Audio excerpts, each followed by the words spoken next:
Welcome to Sparta. I hope I find you well. Welcome to the Archangel Michael's live. And this is Sparta.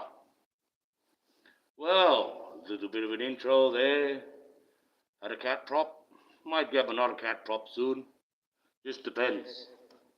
Mr. Pepsicle sitting there. Don't try to hunt him, Pepsi. Cats. Two male cats. They like fighting sometimes. Especially the older one, Mr. Pepsicle. But I'll deal with him in a minute. So I hope I find you. Hello, Kiki Eyes. How are you? I hope I find you well. Going on a little bit early. I got bored, so I decided, time to go on live. I might take this jacket off. It's a bit warm. Just hold on a second.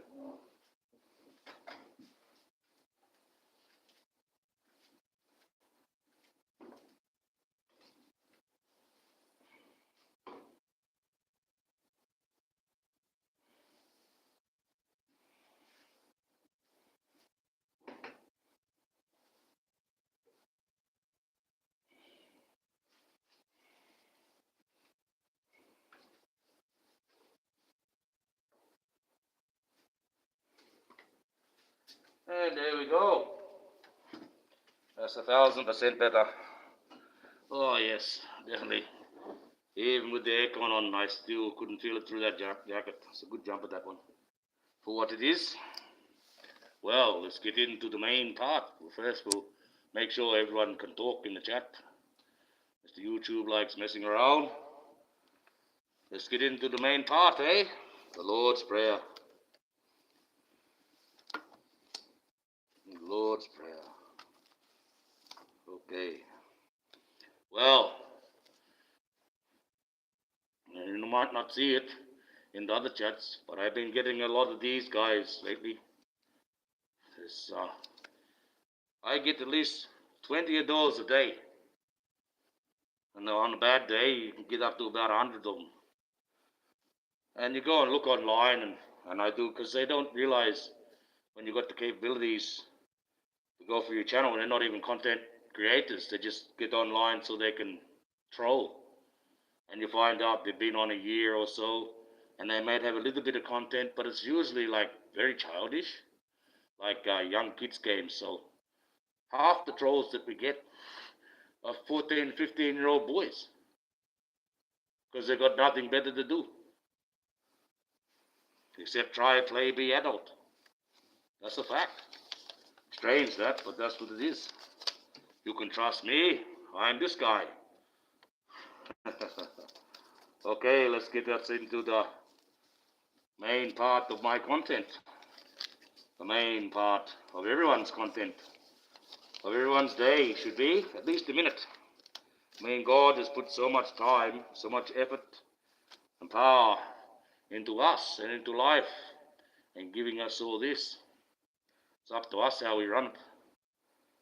So we can spare 30 seconds to a minute every day for Him to say the Lord's Prayer.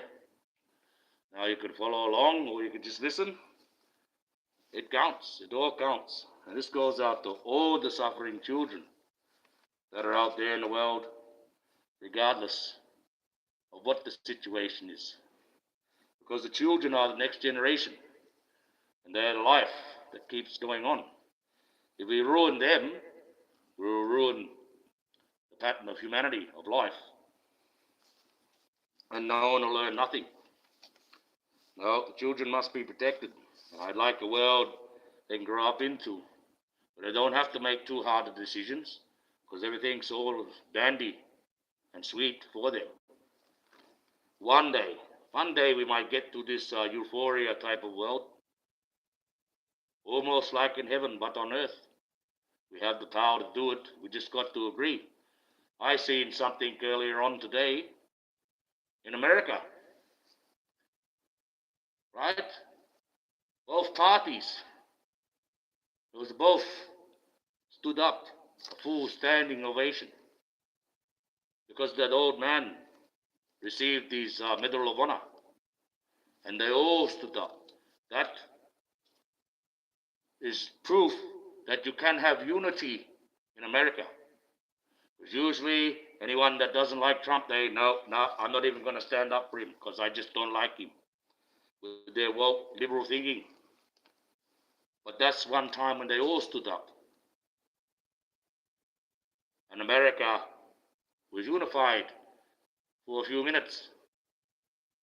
So it can be achieved. It really can. That's the proof. Regardless whether it's under Trump or the next guy. Doesn't matter. They all stood up or cheered that man that was a hero. A long time overdue. But I don't like the way Trump said, maybe I feel like getting a Medal of Honor. Maybe I should give one to myself. That is highly disrespectful of the man to say that. That's where he put himself in the downfall again. He just doesn't know how to shut his mouth sometimes. And that's his problem. Amongst others, which will come out eventually in the wash. Well, my main content, the Lord's Prayer. The one thing that we can be sure that Jesus brought to us. And here we go. Our Father, who art in heaven, Hallowed be thy name. Thy kingdom come. Thy will be done on earth as it is in heaven. Give us this day our daily bread, and forgive us our trespasses, as we forgive those who trespass against us. And lead us not into temptation, but to deliver us from evil. Hail Mary, full of grace. Amen. And now we have God in the Spartan chat. We have God in my night, and you have God in your day, guys. And whoever else is watching, you have God with you now, wherever you may be, on this glorious earth. Yes, it is glorious. Parts of it we're destroying. So we need to stop that, because the earth has parts that does that to its own self. We don't need to help it along. What we should be helping along is chomos, ones that like to go out and touch children. We should be helping them well along. But that's another story. Well, the enemies of Sparta. They are many, very many. Whatever enemy Jag has, Sparta will take on. Also, Sparta, who is a general or a moderator, have you got any problems, Sparta will take that on if they can. You have the full weight of this channel behind you. And with Lauren speak, I'm still a bit got to do a bit more research on her. She's very scattered at the moment. But over time, I'll read it and I'll put out the proper message and a bit more clearer for her. Because, well, clearly she's been through a lot.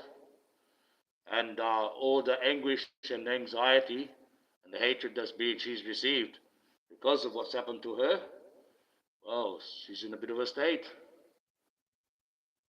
So it has to be very slowly, step by step.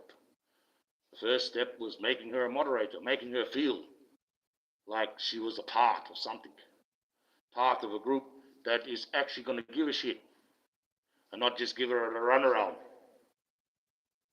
And if you read all the documents that she's good running around from one court to another, and they just keep handballing her around. And that doesn't seem right. Now, I don't know personally what she may have done and other things, but from what I read, well, she hasn't done anything wrong. But you get that. You get that in the big mix. So we will see, bit by bit, and give her encouragement and the strength to go on. Even though I've given her a few tidbits, like you've got to be careful how you head to get more views. You've got to be careful how you head the short and try to keep all the swearing out. Because any first 30 seconds of anything that you got, if they're swearing in it, YouTube won't really advertise it. They won't push it out. So, just slowly and surely, get her to a point where it's calm, where we can work with. And give her the encouragement where she thought she had none. It's like with you, Kiki Eyes. When you first became a general, you did not believe that you could talk in the chat openly and say, oh, Archangel Michael's having problems. He's been banned for a week. And you didn't think you could do that. You even said to me, I don't think I can do that. And I understand completely why, because it's crazy. You know why. People were saying, that must be lying, must be a troll. And I know you didn't want to lose your privileges to be in the chat at all, because that's how it can happen. So I can understand, but you found the courage. And you did it. You found that courage inside yourself, which you didn't think you had. But it was there. And I was glad of that. And that's the same I can do with this Lauren speak. And I'll work with that one and give her the encouragement. And though it might only be the smallest little amount, yes, I know for me, it might be only the smallest bit of amount, you know, and a big thing that you did to get the courage up to go and do that. But yeah, I thank you for that one, Kiki. Yes, of course I do. But that's it. And I'm sure after you did it, you felt good, and that's what it's about. Make everyone feel good, feel a part of something. No one likes to be ostracized, even if you are a little bit funny. You know, some people they don't want to hang around certain people because they are that little bit crazy. I overlook that stuff. Now it's hard for a lot of people to do.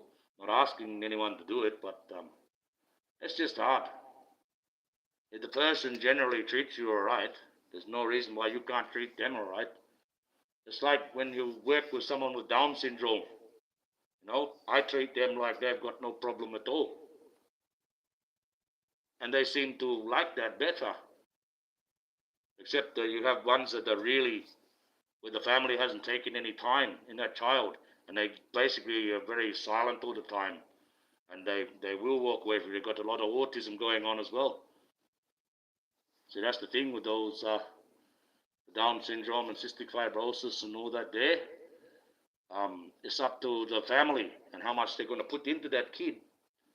You know, because the doctors will write them off, oh, cystic fibrosis, you'll be gone by 27 and that. But if the family put enough effort in, they could live to 40 and get married. Still might be in a wheelchair. You know what I mean? You don't go and wheel them in the corner and leave them there as a drooling mess because they've got a disability, which a lot of families do. I mean, looking after someone is very hard. I know that. Oh, Maxwell, come on, man. Yeah, it's hello, Maxwell. Can you hear him? Silly, that cat. He's got the most real cutest meow. But when he starts howling like that, it's meow. Crazy. Now the other cat's going to go and stalk him. Great, Peppy. You're going to see me get up in a minute here because these cats are going to get onto each other and start fucking. I hate it.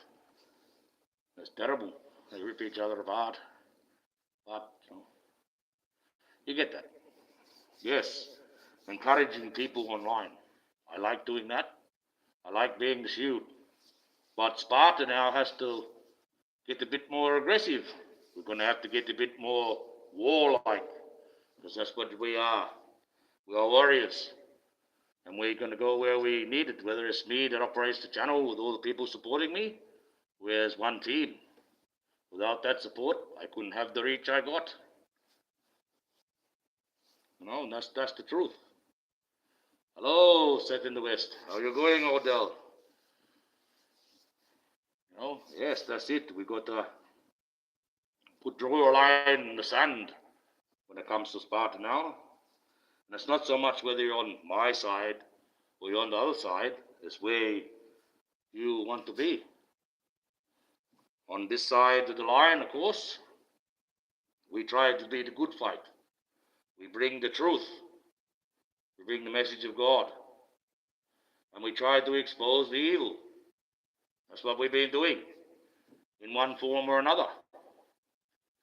We could try a little bit more, but I know everyone's fatigued. This thing here fatigues the shit out of someone, even though it's not much. Sitting there going through, it's like an information overload. You want to study what Jag's talking about, Odell's talking about, some other guys. You got all this Epstein shit going in the background. We still got Jay-Z, and then you got my own shit, and that's just online. And all the shit I watch. And then you got everyone every day to get through. So it gets a bit monotonous. And that, I find it gets very tiring. And you do suffer a little bit of anxiety from it. So that must be something that's got to do with these phones, because it's been since the late 90s that those anxiety levels that have been raising up. See, 30 years ago, you used to go to the doctor and you say, oh, I suffer from anxiety. And the doctor would just go back of the ears and say, piss off. You know? But now they can sign off a whole bunch of drugs and make money. Well, you can take this tablet, you can take that tablet, you can take this and that. But the proof of the matter is, to get rid of anxiety, is in your diet. You just stop eating much meat. You used to eat meat, you go to a more vegetable diet, and just out of the vegetables alone, you'll get enough chemicals out of that to get rid of your anxiety. You'll find going to buying a piece of chocolate and sucking on that will get rid of anxiety very quickly than going spending many thousands of dollars a year to go and talk to some therapist and go, they sit there and go, yeah, so it's like they're Sigmund Freud. When a proper therapist and a proper psychiatrist will tell you it's it's not a perfect science. Each patient's different. It's touch and go. You know? And of course they're going to sit there and let you ramble on as long as you're paying the checks. That's crazy, that one. Yeah, you've got to start with the diet. That's what it is. The diet. The human body can generate all the repair it needs. It's like if you really want to start, you have the 4-day water cleansing diet. Right? And on the first day, you just drink the water and everything. And your body, of course, will get a little bit hungry. The second day, you're going to feel a little bit more hungrier. You might feel a little bit low in energy, but you still keep drinking just the water. And on the third day, your body then has a switch. You'll get up, you have a bit of energy, where even though you still feel hungry, you try to subsidize that with water. But the body, every single cell in it, starts to regenerate and become anew on the third day. By the end of the fourth day, you have to start eating, because then the body goes into reverse. And all that new that it's just done, it will start eating it. And then after that, you get worse and worse. You go into starvation mode. But you can go that 4 days just to water, to cleanse yourself right out of everything inside your system. Right? And yeah, and also in your blood and everything like that there. But yeah, on that 4th day, make sure you have food. And you could do that maybe twice a month or once a month, depending on how you go, and you'll find you'll lose weight. That's the one thing I've got to do. I know I've got to lose 30 kilos. Fucking not going to be easy. It's never been easy for me to lose weight. Basically, you just got to cut right down on the eating. And when you've got gout in the knees, you can't go jogging up the road. I've never seen the sense in that. I'm going to get up this morning, love, and go for a 12-mile jog. I can find a fucking lot better things to do that's interesting than running around. No, I've never been a runner. My younger brother, he's the runner. You're not running too far now. Too much cigarettes. Starting to get the emphysema. I seen him about 3 weeks ago, and he looked like his regular self. And when I seen him today, he looked like an old man, all withered. And I know it's taking effect on him now. So I was just telling him, you've got to cut those cigarettes, right? I said, I only have 2 or 3 a day. Should I be having none a day? But you get that. You get that, and he's my younger brother by 2 years. There'll be another one I've got to put away. Crazy.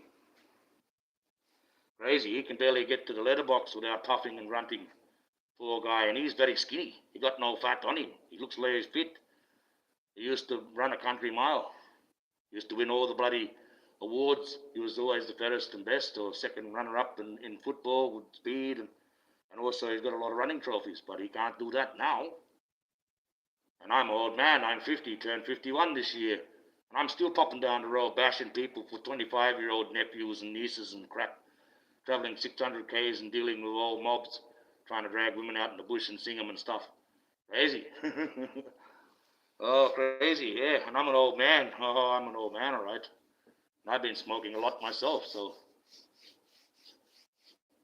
But yes, definitely quit those cigarettes if you can. It's not good.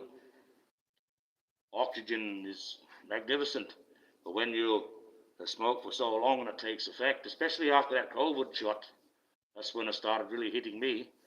So whatever they had in that COVID shot, without all these side effects that are naturally inside you. And once I had that blood clot, that's it. It's just like that breathing pattern has just been funny since then. But we'll see. What I find when I go out to my country, out that way. I don't have those breathing problems. My sight gets way better. I don't have any issues. Going back to country and that, it's like you're getting used up and energy in the country. I was even saying that to my younger brother. I should take you out the country there, boy.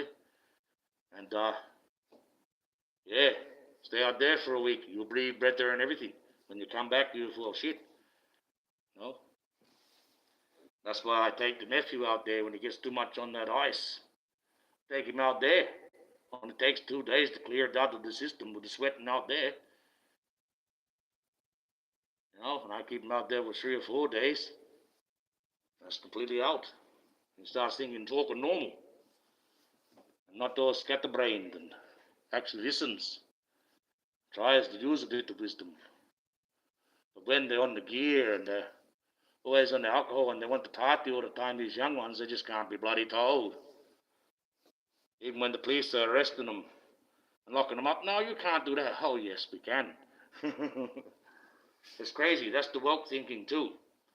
And I said that to my nephew, and he says, I'm not woke. I said, yeah, but you got the type of thinking. All right? Well, you still think that you can do whatever the fuck you want. And your narrative is the right narrative. And that's why you find yourself getting locked up all the bloody time and the police fucking putting extra charges on you. Because you're making yourself a nuisance. Now, they don't see it that way. They'll look at you in a funny way. Like, what are you talking about? The law says I can be like that. Yeah, I know, but the law says you also got to do what the police tell you to do. You also use your own morality and your own brain, your own being a man. Shit. It's crazy. I don't even want to. People say, I've got to keep up with the times. No. No, I explained it best once before. I'm sitting on the boat of life, right? Fully fucking provisioned. And I'm watching the rest of the world on a bit of driftwood going by. Straight down the fucking waterfall to hell. So I'm thinking about whether I should be chucking ropes to you guys and pulling you up. To my thinking. Because the way that fucking woke thinking's going, fucking ta-ta. See you later when you go over the edge. There's no saving you then. How far do you want to go down to that end of that waterfall? With that sort of thinking. That's the delusional waterfall. And you're going to go straight over it. And down you go. That'll be the end of all humanity. And old Archie be sitting on the boat of life thinking, I fucking told you. Be lonely as fuck, but Jesus. At least I would have completed that part of the mission. Seriously. I mean, we've got all the fanfare. We've got all the technology. We've got everything around us that everyone wants. Everyone needs the money to get that. We all want the fucking flash car. We all want this. We want that. But do we really need it? Do we have to keep up with the Joneses and the Franklins up the road? Just because they go and get the Tesla, do we have to get one? Is that the way fucking society is? And then people look down on you if you don't get something that everyone else has got? Fuck that. Where's the individuality in that? If you're all supposed to be individuals with your own narratives. See, that's back to front.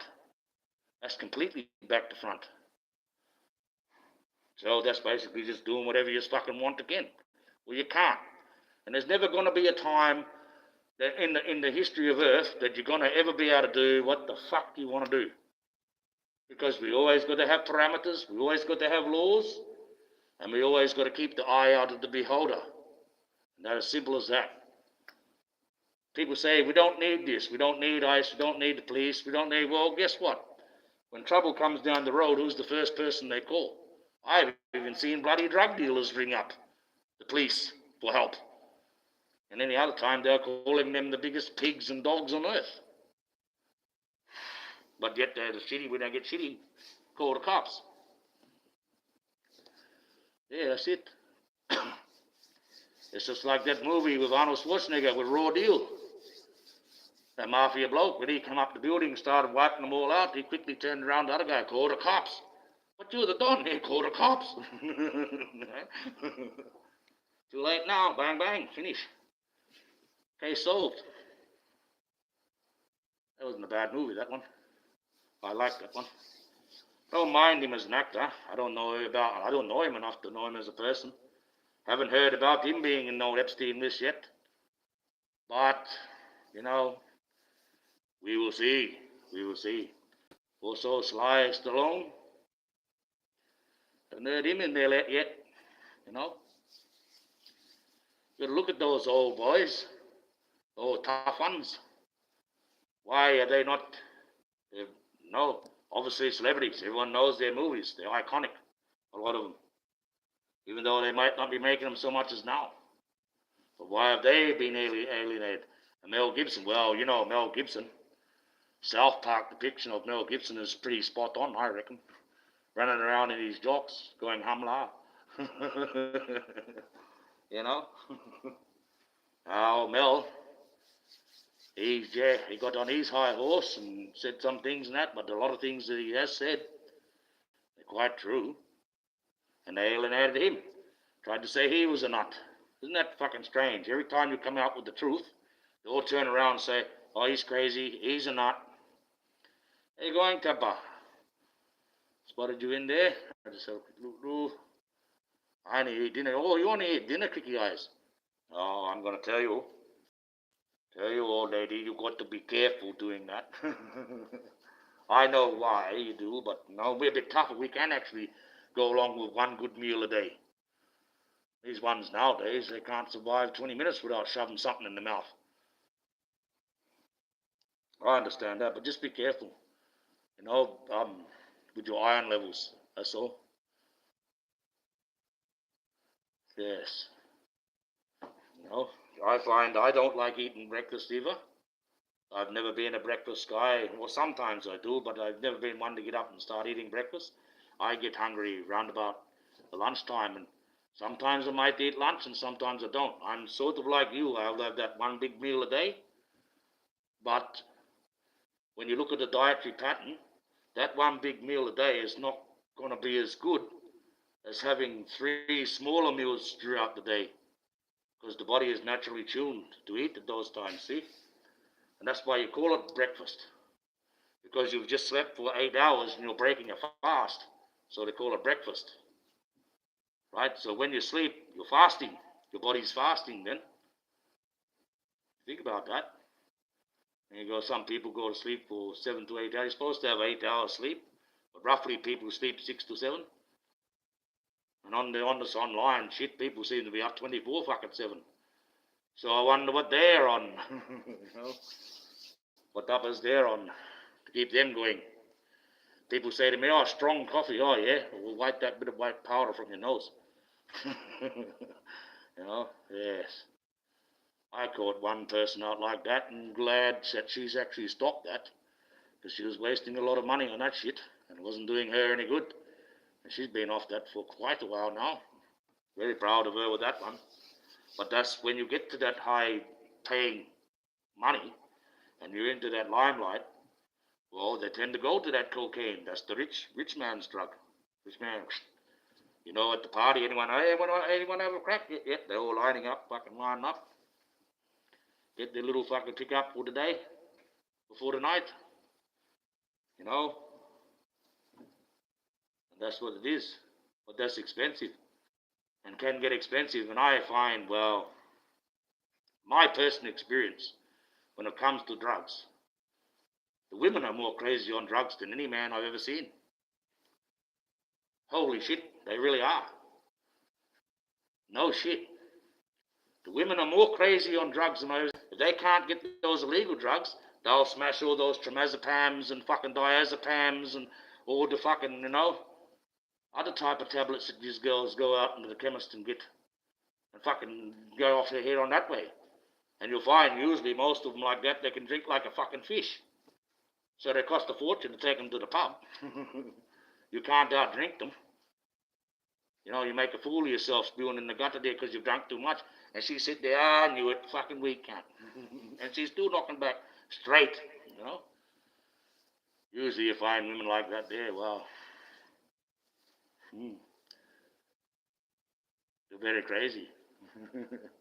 But yes, when it comes to drugs, my experience, Women are far more stupid on the drugs, take far more drugs than I've ever seen any blokes take, any men take.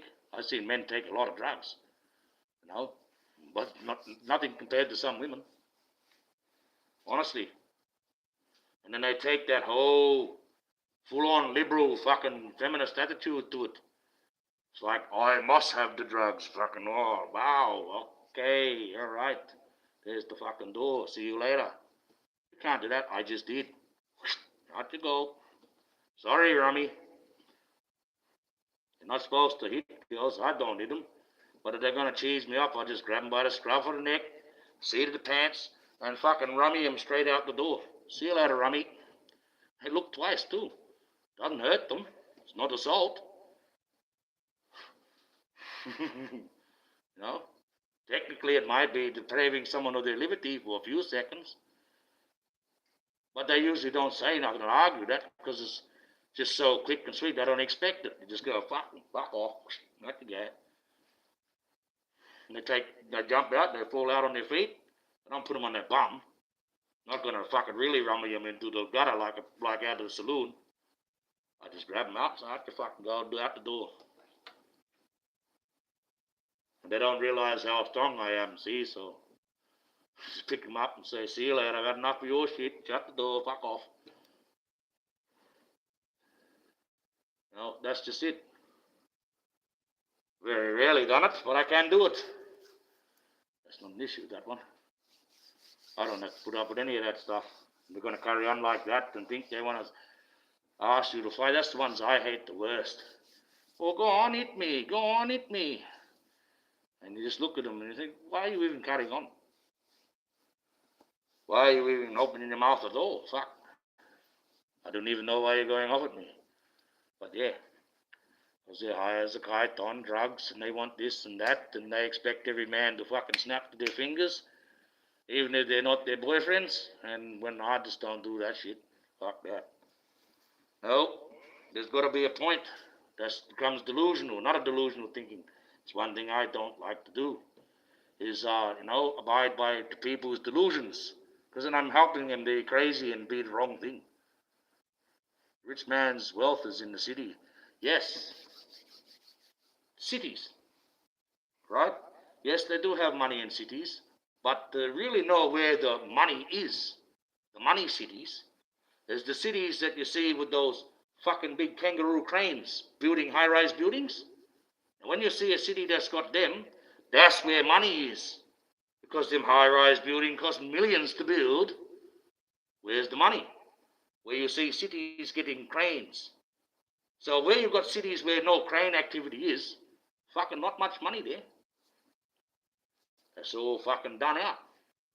Think that one. Got a lot of cities over in America, no crane activity going on. A lot of cities around the world, no crane activity going on. You go to Perth, you've got fucking 5 or 6 bloody cranes at all times. Always building. Because that's where the money is. I mean, we just put in the $6 billion brand new bloody Armadale to Perth railway system. I made a few connections as well.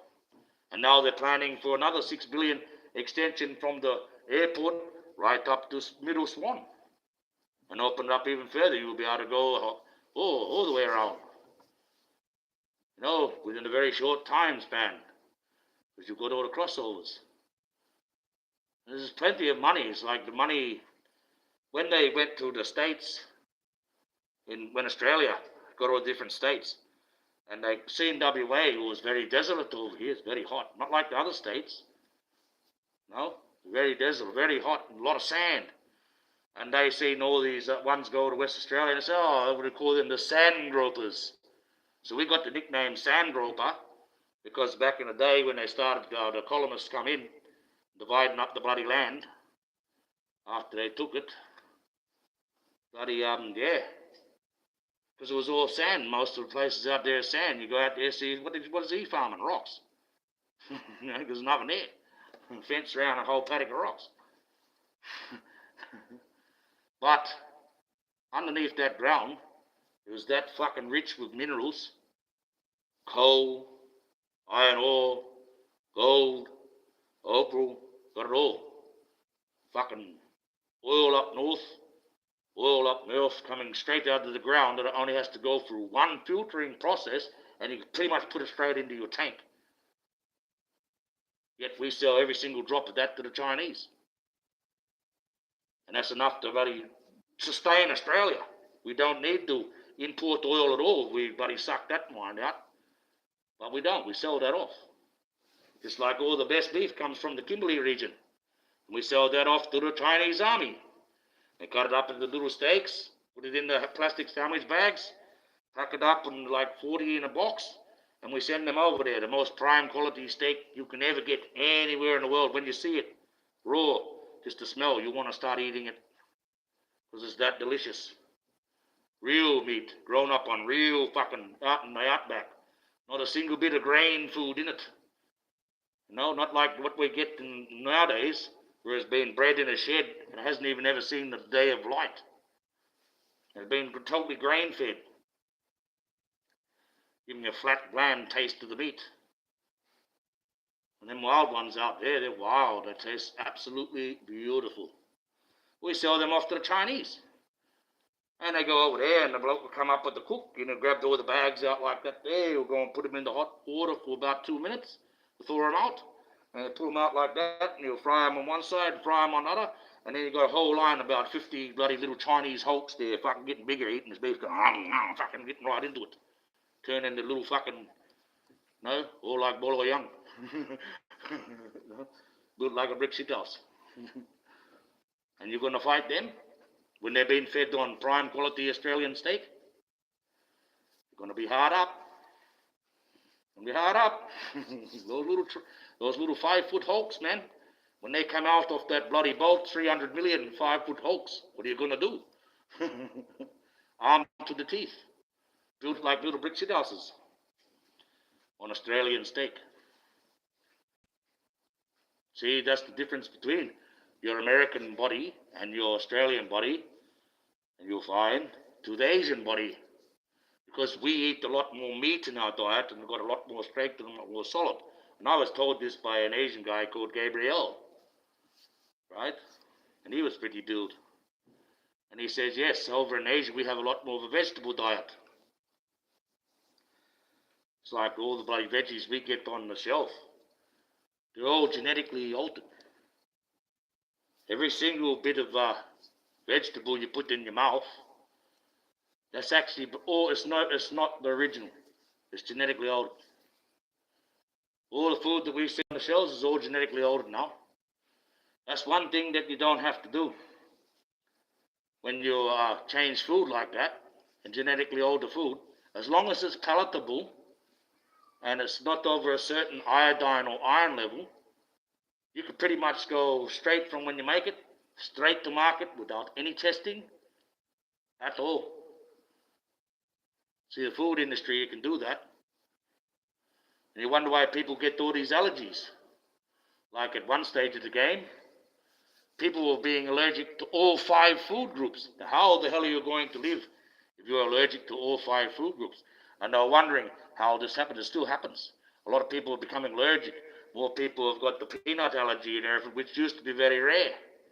You want me to tell you how that happens? Well, they genetically changed your crops, right, to have a gene in them that's a fucking chemical, that's a pesticide, right? So they don't have to spray the fields too much with pesticides. So the plant naturally grows pesticide in it that the bugs don't like. Well, they don't know. And what that pesticide does, right, is when the bug eats it, it starts melting it on the inside out. And it puts micro holes through all its intestinal tract, right? And that's the bug. Now that same process is happening to the humans. After you eat that genetically altered food that's got that pesticide in it, eventually your own intestines, right, and this is why we all see and get more sick, things a bit stranger. Your intestines will start getting little micro holes in it. And if you start getting little micro holes in it, well, that means bigger particles of food can get into the bloodstream. And the moment that something that's not digested properly and as a bigger particle gets into the bloodstream, the white blood cells see that as a threat and they attack it. And that's how people get allergic. Because they're eating this food, they've got all these micro holes that are being eaten through the vegetables and the pesticides which is naturally grown into the food. But what's that sprayed on? It's grown in the food. Right? It's part of the DNA of the plant that you eat. Right? And it lets it in. Once that goes in, that's it. Your body forevermore will see that as a fucking disease and you'll have an allergic reaction to it. And that's how someone can be allergic to all five food groups. Or you have all these allergies that are getting more and more now, because of the genetically altered food. Cucumbers and that are not this big. Original cucumbers are about this big, come from China. And they got 3 times the amount of yield of energy in them than the fucking ones that are like this. Them ones, they're bred like that, they're sheerly for market.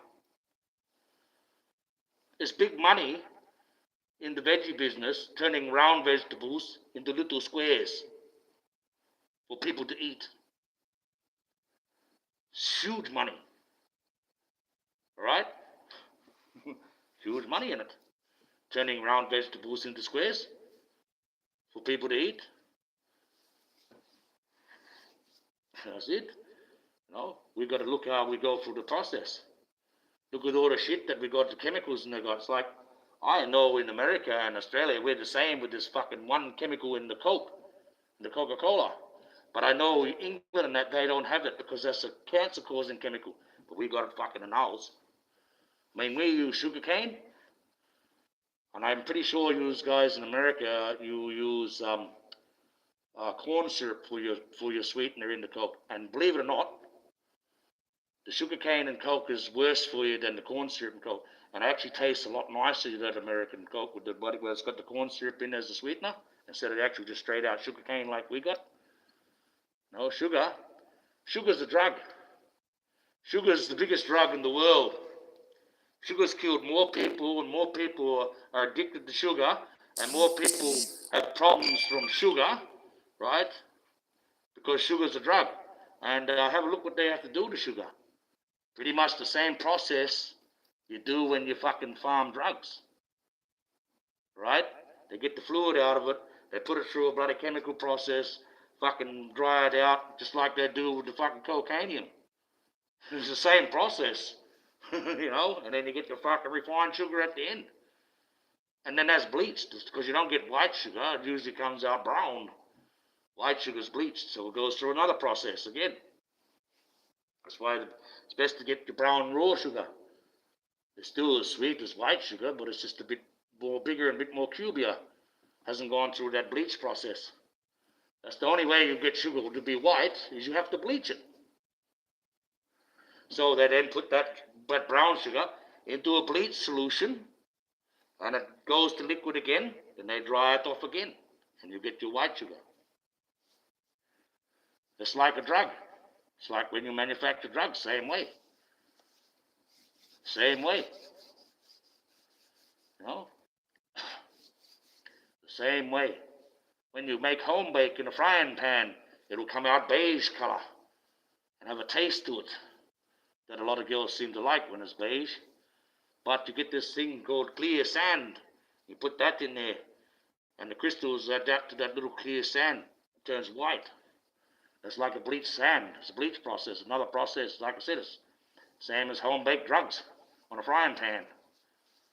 It's making sugar. And look at all the problems. Sugar is more responsible to cure you than any drug on the planet. Sugar, like with my father, made him blind. He lost one of his legs. The other leg was starting to rot off. Kidneys failed. And he had a stroke in the end. So that's what sugar does to you. To our people anyway. It's terrible. We used to have bush magics used to work. When the colonists finally come over and introduced and cut off all the land, sealed off all the water holes, and fenced it up, and we could only move around in certain areas. They had food stations. And that's when all the sugar and the flour, not so much the flour, but the sugar and that got into them. Once that sugar got into them, Most of those sores wouldn't heal, and when you're out in the outback, right out in the desert part, you get very caustic. They get very ulcerated, and get full of maggots. And my uncle Jimmy Brenner, World War II veteran, right at the brook, he taught my father how to deal with those sores. He said, here's a trick that we learnt, because we had the same problem when we was in the trenches of the brook, where we're getting septicemic sores, and they're full of pus and that, and the maggots are getting in them. There's only one way you can fix them. And he showed him, he got a normal spoon, he sharpened the edge of the spoon up, and he said, what you do is you heat this up under the fire to its glowing red, and then you go over to that poor old person, grab the leg, and fucking scoop the whole lot out in one go. Yes, it's very painful, but it cauterizes it and cleans it all in one shot. And that's the only way you're actually going to ever get those septicemic big open sores to heal up. You got to fucking scoop it all out. Sounds bad, sounds gross. But that's how they used to survive in World War I and World War II, in the trench. And that's how them old people were like that out there, terrible. Old people lost all the teeth because of the sugar.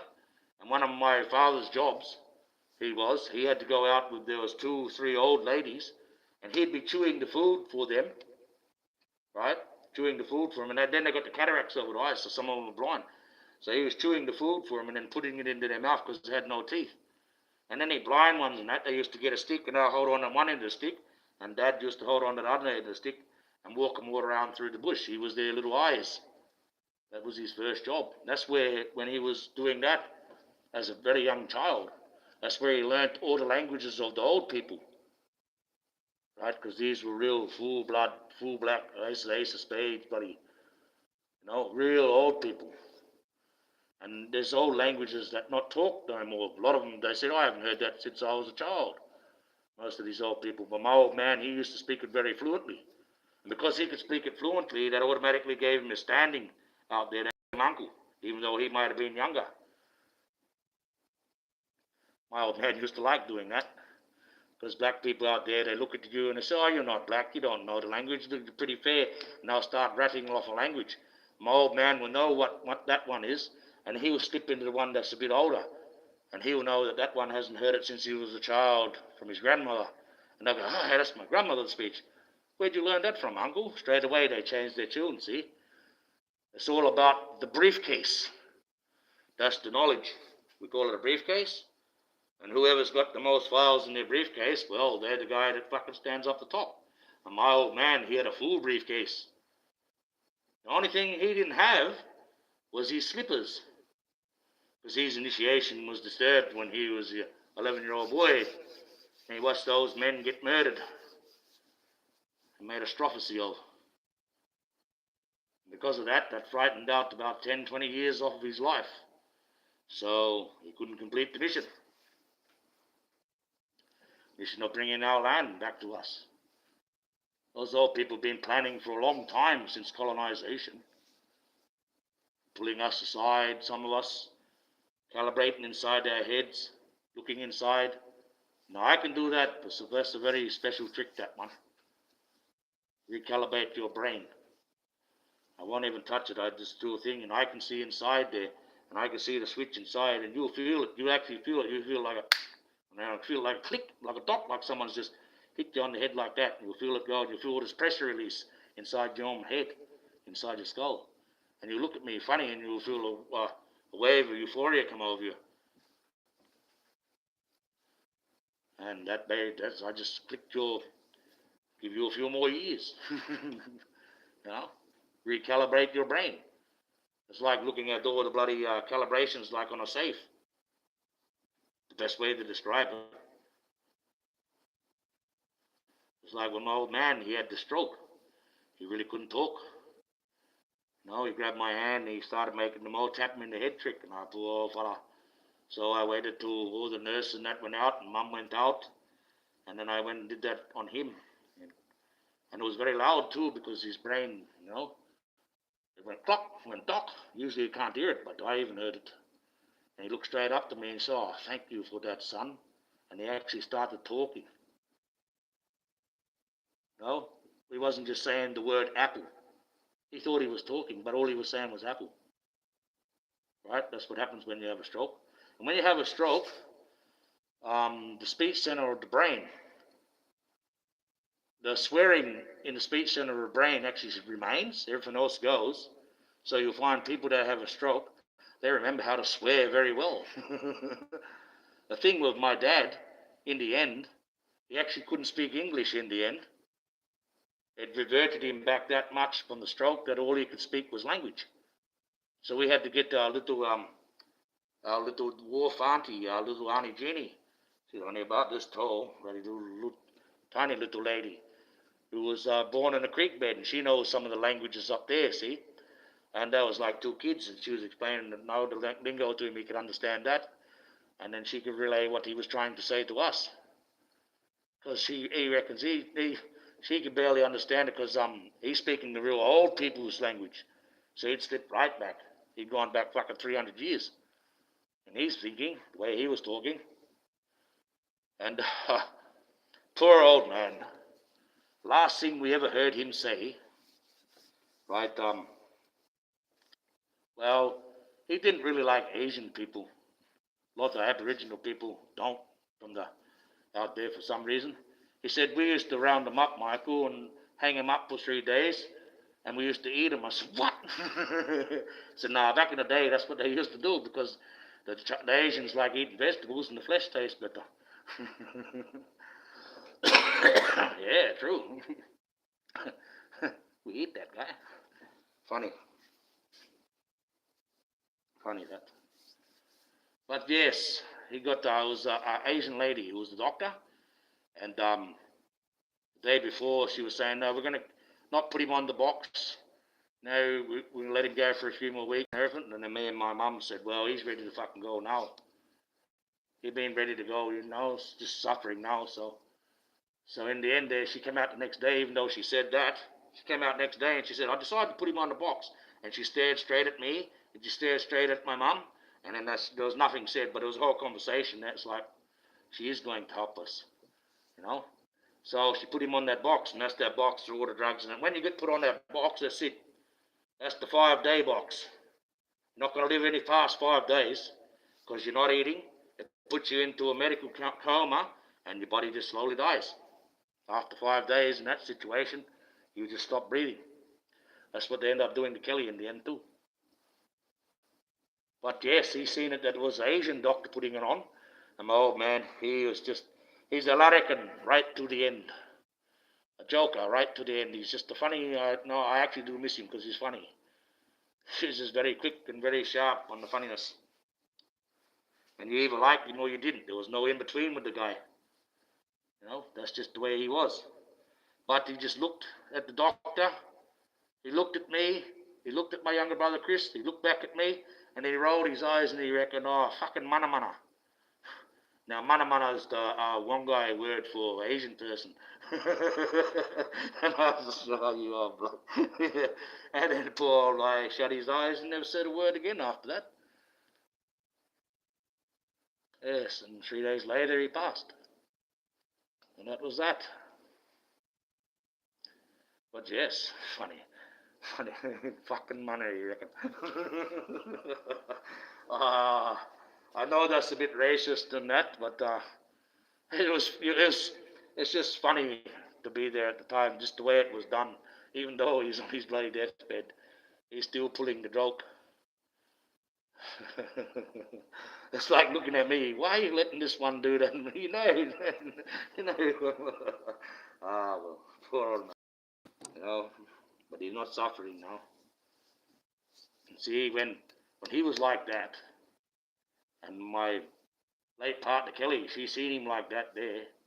She wasn't there on the day that he passed. That was early in the morning. Just me, my mother, and my younger brother. Yes, but she went and seen him. And when she ended up getting the cancer, she straight out said to me, Michael, I want everything to be done at home here, because I'm probably going to have to spend time in the hospital as it is. I don't want to die in a hospital. So we put it all in that. We arranged all that there. So when it got to that time, to the palliative care time, right, We had the bed, we had the proper medical bed brought out with all the bloody triggers, the fucking elevator and all that.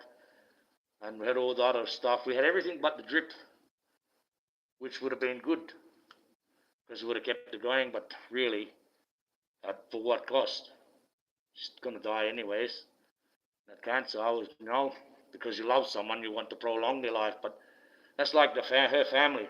They all thought that she was going to get up the next day and start feeling better. They never got the concept that she's actually at the stage where she's just about to die, guys. You know? And they didn't want to accept it, I guess.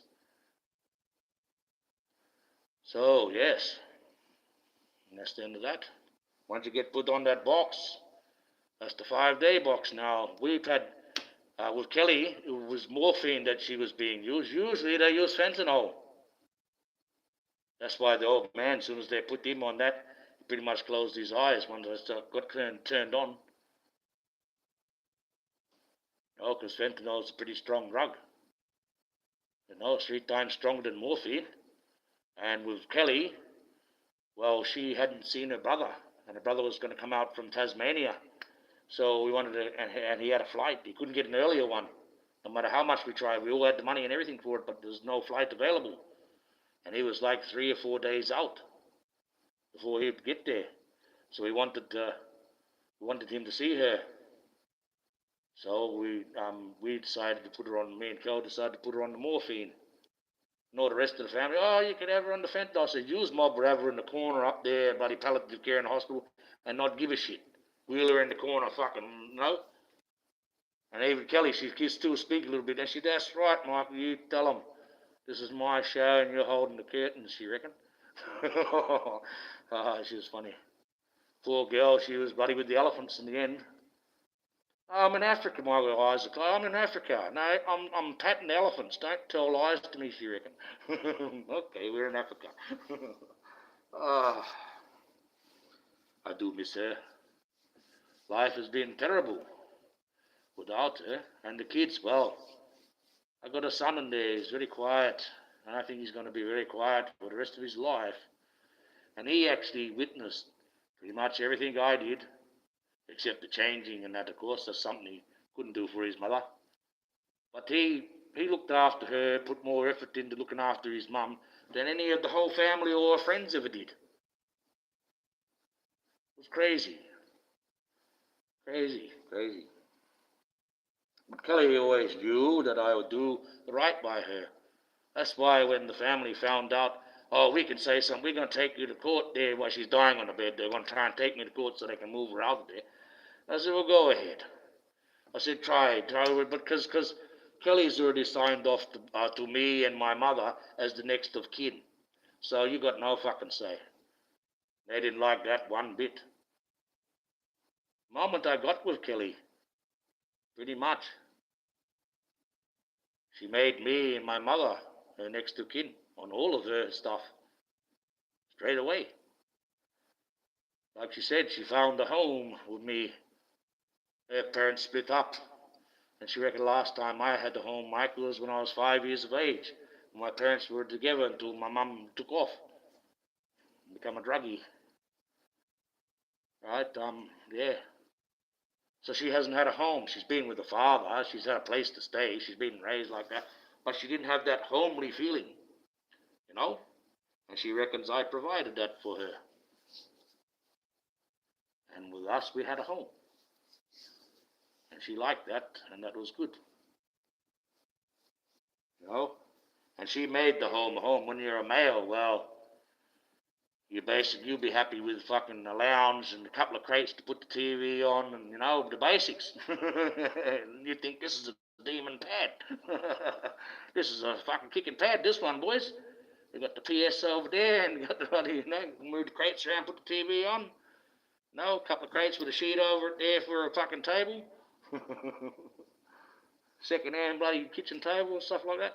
Whereas a woman, she'd have that table covered with a tablecloth and maybe have a little bit of a little bowl or something in the middle of it. And then the windowsills, we just got everything all clear and that, and they'll go and put up a nice little vase and they make the house a home. See, a man, he can have a bloody bachelor pad and he can have a house, but it's not really a home. I find you get that when you've got that little bit of femininity in the house. Just give it that bit of home, Make it a home. And put the pictures, nice pictures and all that stuff up on the wall and stuff. Otherwise, if it was a guy, he'd just put up all these bloody Lift the Ride magazines of all these girls. That's the difference. And the fridge will be just full of beer and pies. Everything that you can just quickly microwave. Hey, boys, pizzas tonight. Yeah. Ever since that's been come out from the Epstein latest pizza stuff, oh, well, I've actually turned me right off eating pizza. The real pizza. I don't fancy that no more. Hello, Lawrence Speak. How are you going? I hope I find you well. I hope the world hasn't put you too much down today and you've got a bit of a smile on your face. It's good to try and smile, even if you've got nothing to smile at. Yeah, it's ruined pizza, hasn't it? Just totally every time it's like, yeah, I'm going to eat it because I'm hungry, but I don't really want to. Why? Because it could be kids. Especially the part, what gets me, is when they say the 7 different types of cheese. Now, people have brought up their own tangent. So that could be 7 ages of different kids or 7 different types of kids or, something like that there, or 7 different toppings. What happens if they actually fucking really are eating pizza? What is made, constituted from humans? Human cheese? Okay. Where are they scraping that from? That's fucking sick. And then you hear how they did one of those things. How they got the baby, they get the intestines out of the baby, and they eat the feces out of the intestines. Now, I know this is going to sound right out of character. It's probably going to sound gross, and I probably shouldn't say it, but I'm going to because I'm sort of like my old man, and when something hits you, that's a funny thing. You've just got to say it. Now, I'll say it in the fashion of my old man says. If he would have heard something like that they cut the baby open, eat only the feces out the intestines and throw the baby away, my old man would say something silly like, why would they throw a perfectly good eating baby away? I know that sounds rough, guys, so bear me with. It's supposed to be a little bit of a joke, even though it's pretty sick. But you think about it. Why would you throw, if you're a cannibal, why would you throw all the meat away and only eat that? So they're not just cannibals, they're demonic. Cannibals will naturally eat someone to survive. But to do that to a baby, throw the rest of it away and just eat the feces out of the intestines, that's fucking demonic. That's the next level. That's if we find out we're doing that, that's when we should be shooting them with no excuse, no trial, nothing. Just fucking hunt them down and shoot them on sight. Simpsons have predicted it. Trump. Ah, yes. Must have went right over everyone's head. You see Trump today, how he's all happy and having that little bit of a talk and gave out a few medals of honor and stuff. He was very wrong to say I should give one to myself. Very disrespectful. But that's Donald Trump for you. But he was saying, first off, he said, oh yes, we've invested in overseas. No, when the Biden administration, they only invested $1 trillion overseas, and we've invested $18 trillion in the 1 year that I've been here, right? And he would go on, he'll say a bit more, and then he'll turn around and he says, and we're going to be stopping spending money overseas, that money's going to be ours, it's America First policy and all that, and I think, oh yeah, did that just slip over everyone's head? Everyone's clapping like seals, even in JD's chat, they're like, yes man, yes. I said, how did that just slip over your head, guys? He's claiming that he's not spending as much money overseas as these other bloody governments, yet he fucking claimed just earlier on, that he's spent fucking 18 times the amount that they have overseas investments. Right? So that's a double Dutch thing. He's actually put us into $18 trillion more of debt. if you work that one out. So it's fucking going right along what the Simpsons said. When he gets out of office, America's going to have a fucking national debt like it wouldn't imagine. The one you got now will be fuck all, that's nothing. That'll be a tissue compared to what he's going to leave the country open up, no one have to pay back. And what have you got? You've got a female blonde president, pretty much like that one that's in Trump's fucking team. The one that's always bloody doing all the talking. Smart, and sounds like Lisa Simpson and all that too. And I actually reckon she would make a good president. Someone you could actually, she's biding her time, that one. She's only there biding her time till she gets to her position. Then she can go for the reach of power.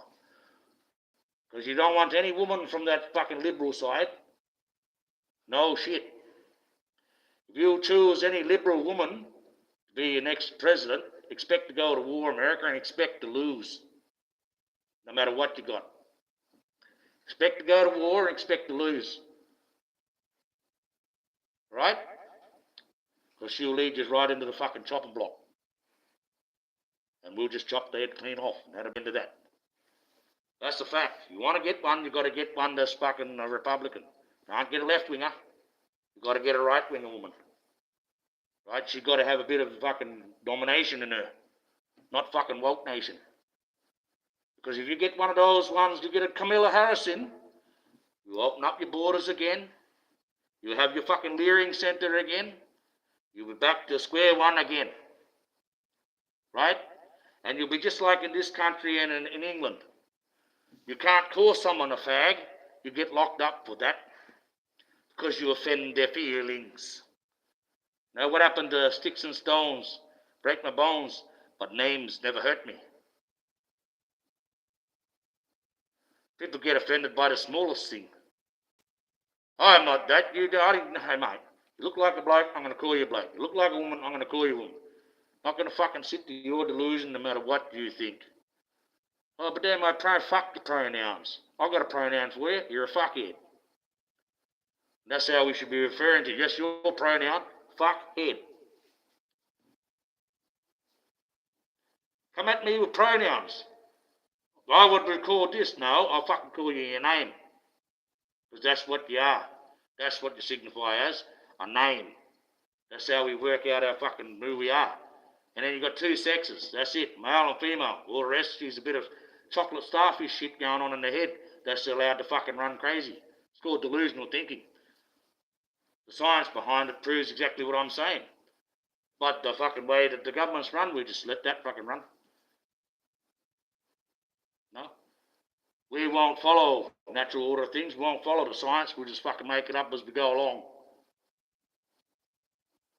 I've got no problem with people being that way, but I just don't want their type of thinking in power because they don't have the right side of thinking to begin with if they're that way. Alright? I'm not talking about just regular gays and regular lesbians. They actually know what they are. It's these transgender ones that think they can be something completely different. Because they can't. I'm sorry about that, they can't. They're welcome here. But they're not welcome to push the shit here. They can be a person. They can transist, but they can do that quietly by themselves, behind fucking closed doors, and not put it in everyone's face. Trying to make a fucking scene, trying to make an argument out of it, trying to get you to choose a side, because I'll just say, I don't choose any of your fucking sides. I'll just wipe all the sides out and just take God's word, which is what I'm going to do. And that's simple as that. People won't realise that, you know. On earth, we can be whatever we want to be. We've got tolerance and acceptance. But there are certain levels and parameters that we can't go beyond. Right? And if you're not doing what God wants you to do, you're going to have to repent when you pass away. You're going to have to repent your ways down here. You can still slip in. So I'm not saying you can't go to heaven, that you're not allowed to go to heaven because you're gay or lesbian or anything like that. Or because you are transgendering. There needs to be parameters. You need to be at least over 17 and gone through puberty to transgender. That way the body can actually transgender better. And you'll find the older people will transgender better. Right? Than their teens do. The mind is already going through a psychological time. Why are you going to pump more shit in them? Make them even more psychological. And that's the next generation coming up. And their way of thinking, well, Their way of thinking. The way of thinking is cut the tits off and they can call themselves a man. Cut his fucking willy off and call themselves a female. Although most of them don't do that, they just take the drugs, look like they've got a feminine body, still have the penis. That's because they like taking it at the butt.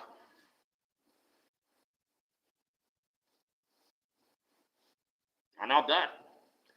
Let's get down to the basics of it. You know, let's do it. Most of it's because of a lust of how they feel. They want to have a sexual interlude, so they go that way. They totally transgender, not transgender at all. They just mutilate themselves. They might look like it. They might achieve the plastic surgery and the drugs and that, but they still never change. X, Y, and XX. Can't change at the DNA level. Not yet. Like I said, I'm not against them finding a way to do that. And I'll be happy for them. Then we don't have to worry about the problem that they're going to cause or the problem that they have. But at the moment, it's just not helping society. It's fucking it up. Satan's laughing like fucking buggery. He's got people around the world that don't believe in the name that Jesus lives at all, right? He don't lives at all, Jesus. You also know around the world that he's saying, you know, you got men that think they're women that think they're men, and some people that don't think they're any sex at all. And Satan's cackling about that, because that's exactly what he wants. He's got a bit of a, he's got that. He's got a pattern for the sex, because he wants to deprave it that badly and make it completely and utterly nothing like the natural order of things. So he allows homosexuality to run free to the delusional point where you start to mutilate your bodies and try to achieve a look at the end of the day, to look like it, right? And he's got ones that think that they're not male, and they clearly are. Ones that think that they're not female, and they clearly are, right? And he gets ones that think they're no sex at all. Now, he's happy. He got that little pride campaign going. That's one of his best initiatives so far. And what's been coming into society now? Who wants to join to that community now? Like I warned people, and they didn't believe me, they wouldn't have it. But they are connecting themselves to the LGBT community. You know what they want to call themselves? No? There's a fucking cruel name. They want to call themselves pedosexuals. They want you to agree to the word pedosexual. That's someone that likes to have sex with children. Right? So it'll be LGBTQP. That's what they want. They've attached to that group. They're using the fucking transgender movement to slip in. And they've entrenched themselves into it. And people in the LGBT community won't have it. They won't even acknowledge it, that that's happened. And on their watch, in their communities, they've allowed these fucking chomos to infiltrate, act like they're community members, and now they want their own name. Pedosexual. Like it's a common day thing, like it's a normal thing. Right? Look it up. I'm not lying. I'm making it up. That's Satan's next agenda. He wants to desensitize the world to pedophilia. Right? And we're heading that way. We're heading that way. We are heading that way.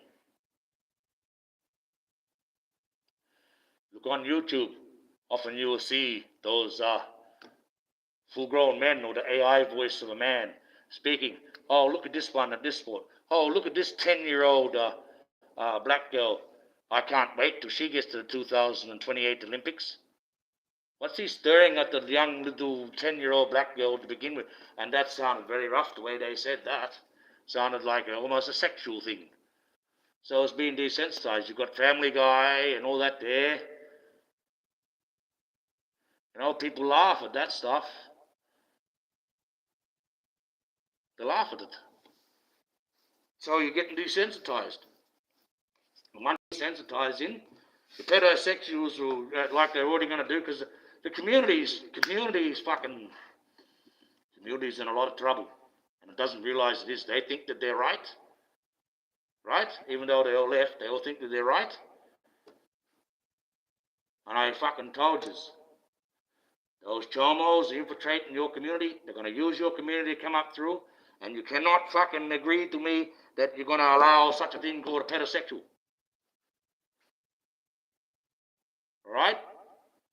That's where they infiltrated. So they want the LGBTQ community to have a P on the end for pedosexual. They want the community to accept them, right, for touching children. Be part of your community, if you're part of the community, and yes, slip in that way. Because it's normal for a full-grown man to want to have sex with a child. Now, according to the delusional woke thinking, that is right on the money. You've even had people argue that, like the one that played Hermione in the Harry Potter series. She was up on a stage saying exactly that. They can't help being what they are. We schmoes will fucking let them come in as part of the society. I believe that there should be unisex toilets.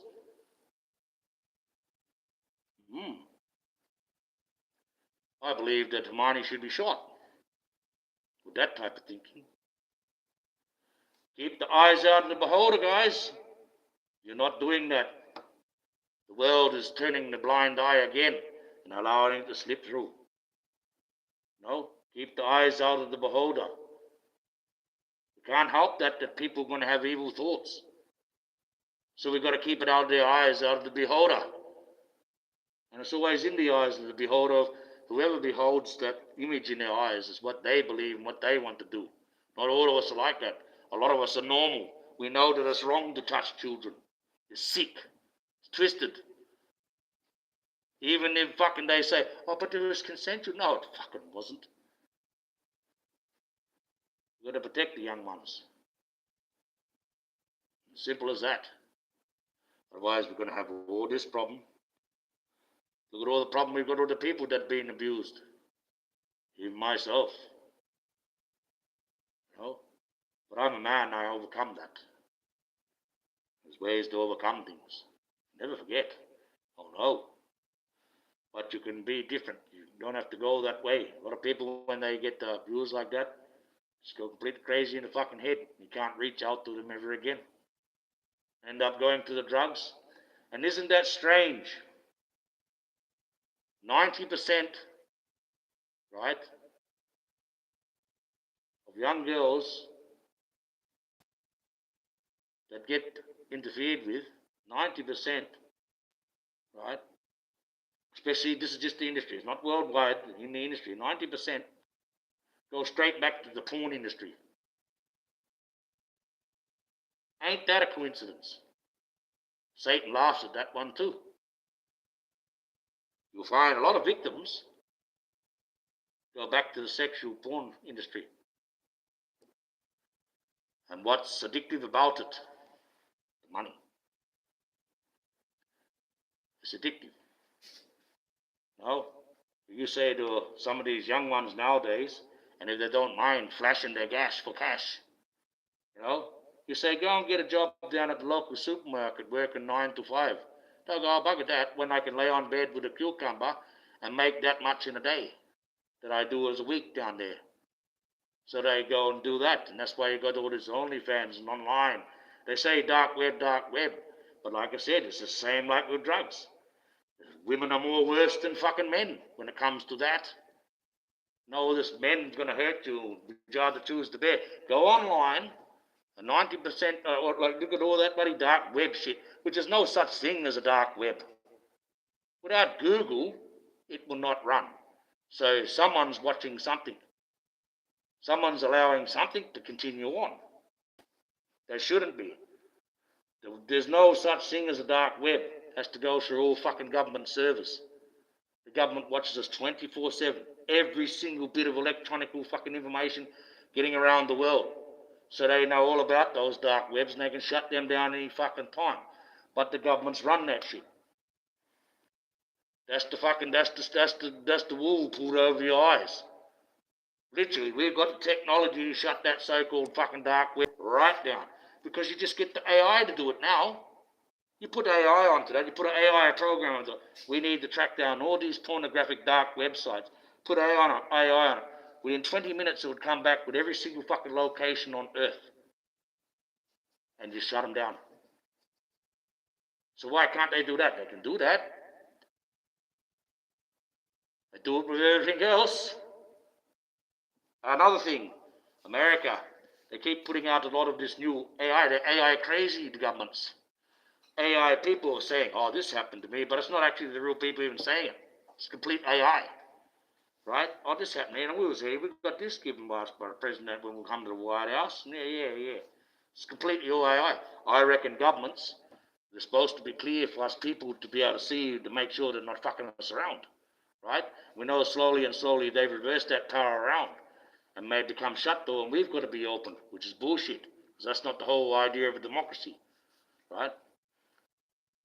I reckon governments around the world should be banned from ever using AI imagery, because they can run whatever type of propaganda they want then. And if they're fucking around with the American government, and especially Trump's administration, they love it so much. Half the ads that you're getting out of the Trump administration, out of the White House, are AI, guys. There's not even a real actor there. There's no one even there. It's just fucking all bits that fucking AI just created out of nothing. Even the talking, the whole bit. That's a fact. So you want to fucking stop watching that bloody crap coming out there, because it's crap. And even the other side's doing it. They're not even real people no more when they're doing those ads. They're not. They're completely AI generated, including the voices and everything. Okay? So AI is fucking bad. They should be banned from using that. Governments should be banned. They shouldn't be allowed to use what they are. So get ready for the alien invasion. Right? Get ready for it. It's coming. We've got the technology to be able to fake an alien invasion and make it quite real. Very real. And then you're going to get your fucking, like I said, you're going to get your downloadable Jeebus for $5.99. Right? And he performed these miracles for you for $100,000 a pop. And you used to be there like fucking, chucking the money, Jesus. What did I tell you about God not needing money? The moment they get this fucking Messiah comes out and he starts charging that there for fucking the miracles, that's the moment you just get a gun and put it straight to his head and blow his fucking brains out, because that ain't no Jesus. That's your fake Messiah. You'll know when the real Jesus comes. You will know. But the one that you're going to see, you're all going to love him. You're going to fucking follow him. You're not even going to listen to me no more. And you're going to think he's the Jesus. He's here, Michael. We don't need to listen to you no more. And you'll be following Satan straight to hell. There's nothing I can do to save you, except warn you. What's coming next ain't the guy we want, but you're going to think it is. You're going to think it is. All right? And that's what's going to happen. That's the false Messiah. When he comes along, you're all going to be fucking clapping your hands like seals and chucking money. I'll rake you right in. When he pulls these masks off, you're going to shit yourself when you find out who he is. Oh, well. So I'm warning you now, guys. A little bit of sense about you. I mean, it's going to be miraculous, this guy. This guy that they're making, this false God, this false fucking Messiah that they're making, when he comes out, you're going to believe it. Right? They're going to use all the technology they can, and you will believe it. But I'm asking you not to. Not the first guy. Jesus won't announce himself like that. Okay? Jesus doesn't possess people and make them speak in his voice. So if you ever hear anyone say that, oh, Jesus must know, Jesus does not possess people. Demons possess people. So when you're witnessing that there might be, that's a demon possession. Jesus doesn't possess people, right? He doesn't come into you like that. You can bring love into him, into your heart and your mind, but he doesn't come into you and make you speak his words as if he was speaking to you, because that's a demonic possession. And Jesus doesn't do that. So all those times you ever heard that, you just got fucking scammed again. Scammed again. Jesus does not possess anybody. So no one can actually say, oh, we heard that person's voice change in church. Must have been Jesus speaking through him. No. They were possessed by the bad guys to make you believe it was Jesus.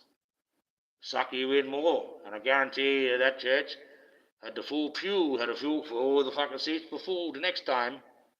See how that works? Advertisement. Advertisement. Oh, that's a miracle. Fucking only miracle that you ever seen. Does anything think that's real miracle? Right? Out of all your churches and all your bullshit is on that fucking fucking History of the Worlds by Mel Brooks. When they call the horse miracle. It's a miracle. That's the only miracle you're gonna get. You don't get miracles, guys. You have to sacrifice. There's no miracles coming. It's about sacrifice. Sacrifice is what creates your miracles. Right? Sacrifice. There's no miracles coming. So you can forget that miracle business. Nothing in the back of the book says that there's going to have any of those part in the seas miracle business. Only thing that's happened is doom and gloom. To the very end. And at the end of the Bible, which I don't quite like that ending, because I know God doesn't want us to live inside a cube. I know he doesn't want that. So I know that's a bit of bullshit. But basically at the end of that Bible, after we've gone through all the tribulations, all the doom and gloom, all the suffering that humanity has to learn to understand what humanity actually is, we're life. We should follow God and Jesus, in a peaceful manner, all of us. And we'll be able to go throughout the universe then, and we'll be unified. But, well, that is the dream. One day it will happen. Happens at the end of the Bible. So, just like the WWE, she's fixed. It's fixed, guys. Surely it's fixed. Think about that. It's fixed. Fixed like in the Bible. Like the wrestlers. Because at the end of the Bible aren't all smiles. So it's fixed. No matter what trials we have to go through. I mean, even though those big wrestling guys, you've got to think about it. Yes, it might be fixed. Yes, it might be choreographed fucking moving around. But you still got 400 bloody pound guys, upending 400 pound guys and fucking dropping them on their back, and those slams on there, they make loud noises. They go through a bit of fucking pain, those boys. You have a look at their injuries, fucking all backs and spines and fucking shoulder blades and all that, out of place and bloody busted, and they're getting rods in their back and that from just doing the manoeuvres to put on a fake fight. But make a good show for everybody. So it's very physical. It's just like with when Rocky Balboa was going to fight Thunderlip. So Sylvester Stallone fighting Hulk Hogan. And he said, oh, you think it's fake, meatball? You think it's fake? And he's trying to pull a little fucking Rocky around. You think it's fake, meatball? It is. It's all part of the show, like he said at the end. He said, how come you had to go so rough? It's all part of the show, you reckon, old oak. You got big strong, you got to put on a bit of a show. But at the end of the day, yes, a lot of them go through a lot of bloody pain, that just to put on a show. And it's supposed to be fixed. They got it fixed. So, Sometimes it's hands off to those guys. They put on a good fucking show. Big guys like that throwing themselves around and they already know it's fixed. You know how they fix it? You'll find they used to do a weightlifting competition at the back in the change rooms, and whoever could do the most reps with this fucking one weight, he was going to be the fucking. They chose him. Oh, well, you get to win that match, you know. And sometimes they're just guys that make the perfect heel. Some guys make the perfect hero. You got the baby face. You got the giants. And you got the show, just like the fucking circus. Come in doing double backflips. See, that's one thing.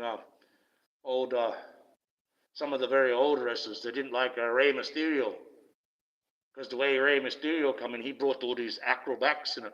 Used to be before trying to pin each other on the mat, a little bit of proper wrestling and the throwing around and that.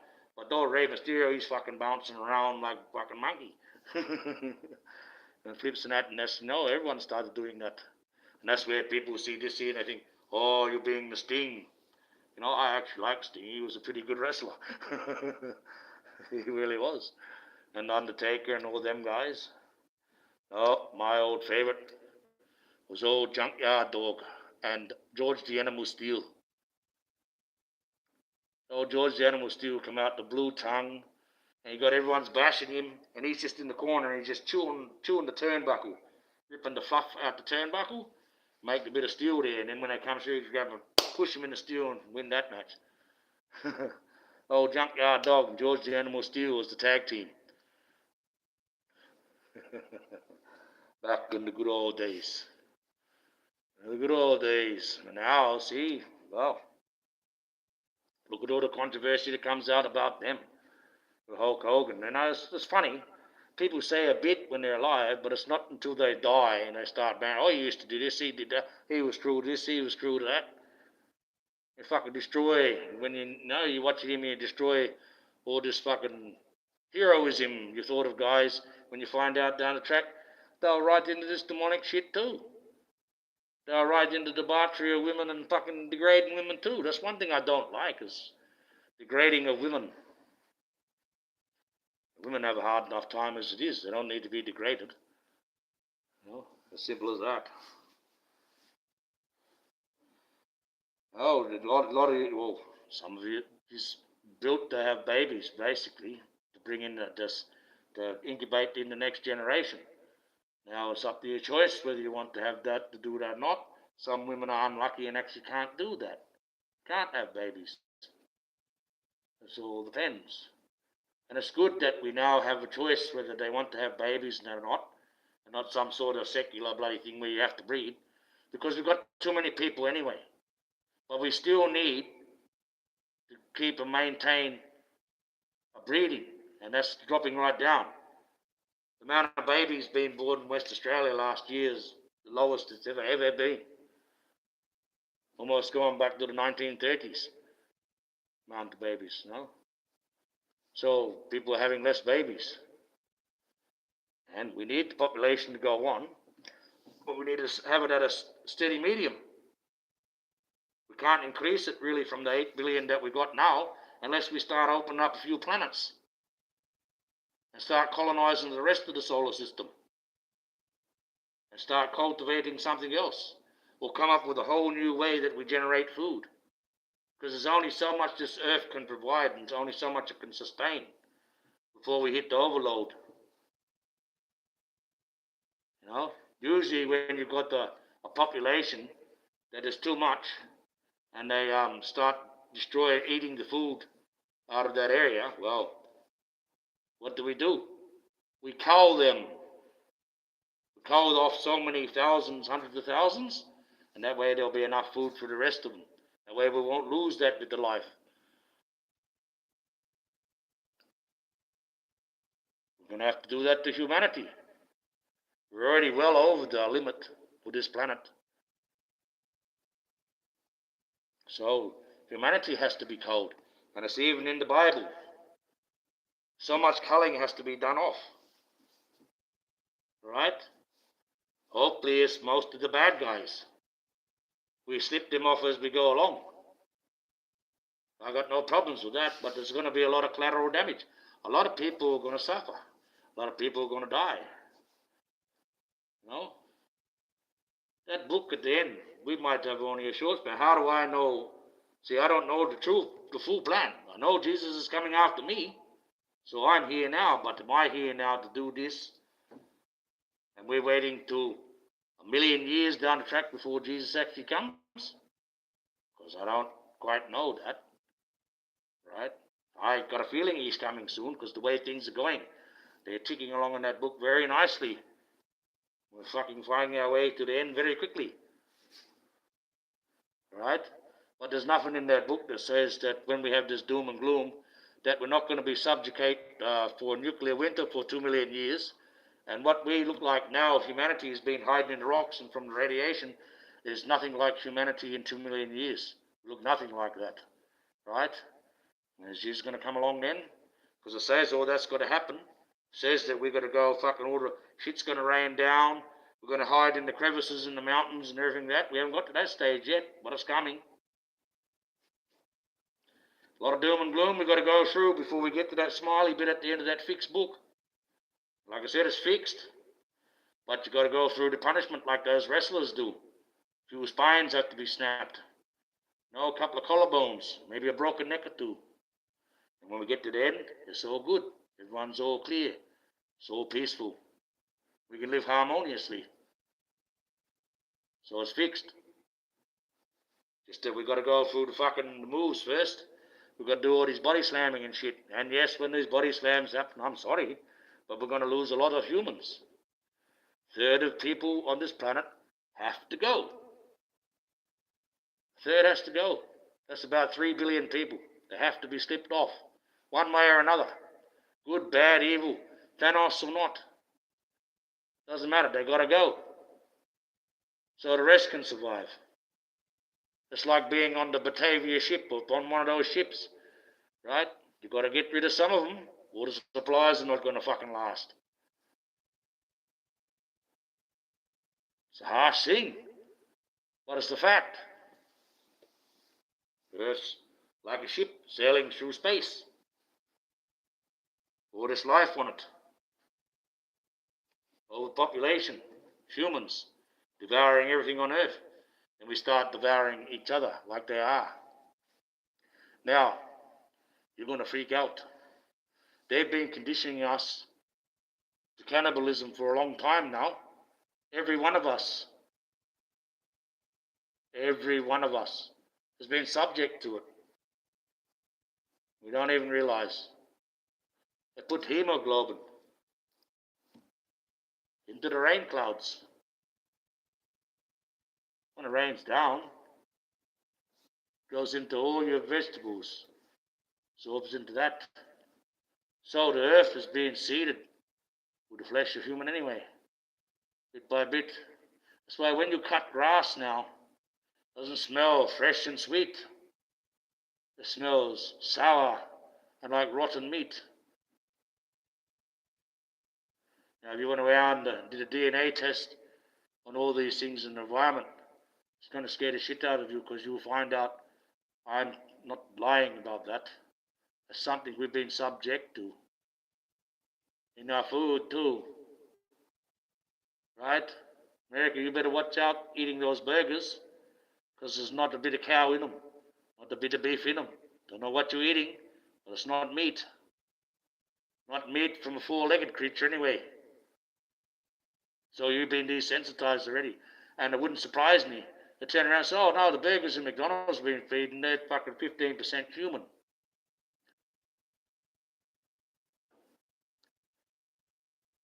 Okay? It's as easy as that. We don't know that. I watch all these things on there, and I think it's crazy. I mean, we got foods like that here too, but at least our burgers are made out of real meat. At least our bananas actually snap. Oh, you get the bread in America there, you wet it in the water, and it comes out in a stew, and you squeeze it out like as a sponge, and it goes back again. Real bread, when you put it in the water, disintegrates and falls into bits. That's real bread. So test your bread. If your bread comes out and it's like a sponge, that's not, you probably are eating a sponge. You probably are. You know? food colorings that we get come from a cockroach's ass. You know, the best coffee in the world, animal has to shit that out. What type of fucking race are we? Fucking go put anything down our fucking throats, are we? We're just going to shove any old shit down our throat. Fucking devour everything. And start eating each other.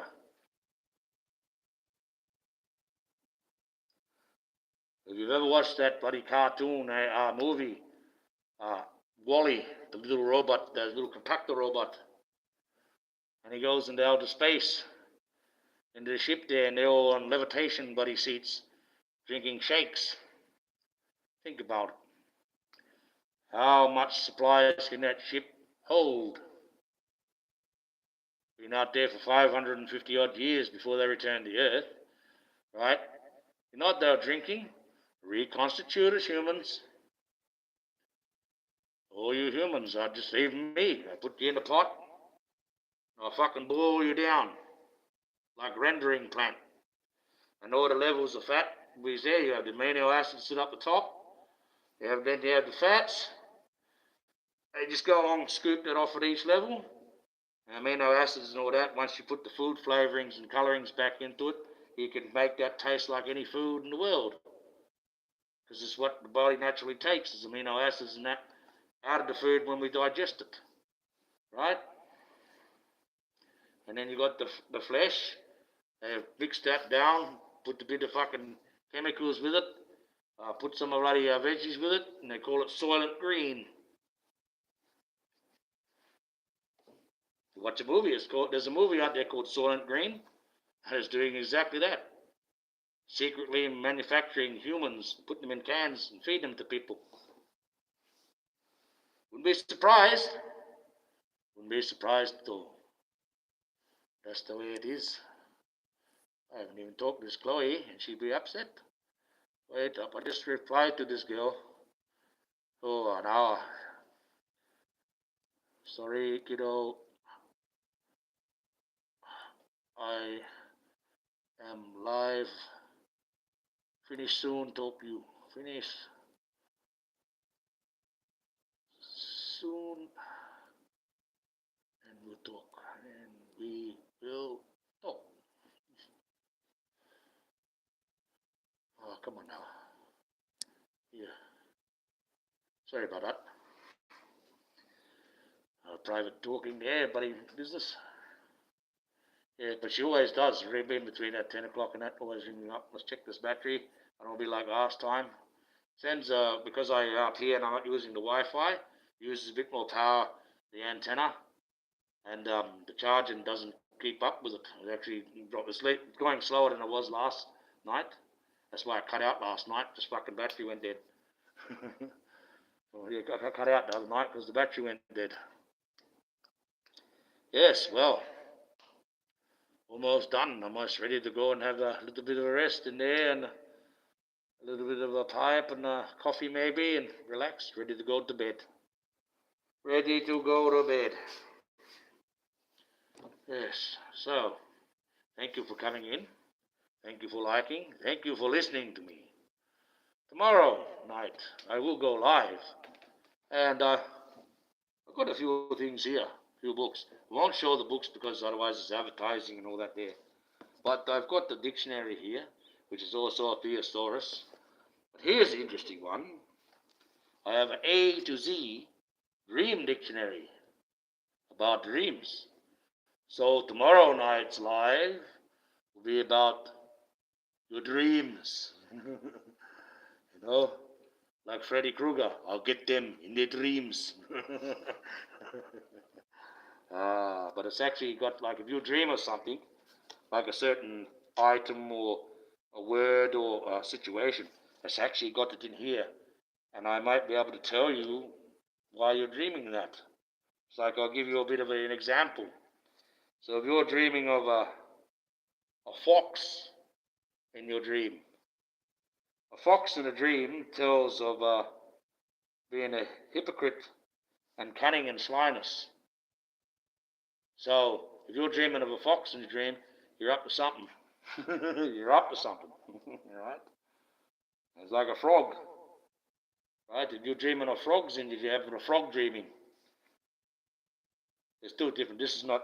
I know of another frog dreaming. It's a natural thing. It's got to do with nature.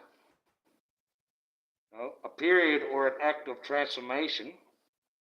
A frog transforms from a tadpole. See, it's a transforming creature. So it's a sign that something's going to transform, or you want something to change, right? There's something repugnant and turning into something of value. So something that was shit needs to be turned into value. That's what dreaming about frogs is, right? Also, tells you to look under snakes and reptiles is similar significance. So there you go. Now here we go. What if you dream of, like Nick, you want to be a goat? You dream about goats. Now people often say, oh, the goat's the devil, and no, well, it doesn't say that here. When you're dreaming of goats, to dream of a goat is to recognize creative energy. That's Nick all over, isn't it, guys? She's the goat, she's creative as hell. And masculine vitality. Well, that explains Nick to a T. She's the goat. She got a bit of masculinity in her, even though she's a female. And she's got the wicked creative energy. It may also represent the dark side of human nature. The goat, see, they do talk about how it can be bad and demons. Because it can. Anything can be turned into evil. But sometimes you find it's good. It has to be turned into evil. What else has got? The dark side and far from. There you go. Promiscuous and sexuality. So, fuck that goat, explains Nick to a T, guys. Really does. And she doesn't even have to dream about it, just taking the name, the goat. That's pretty bad. To be riding a goat is to be trying to come up with terms with the dreamer's relationship with the dark side of his nature. The goat may also represent the devil or Satan. There's also a symbol for Capricorn. And there you go.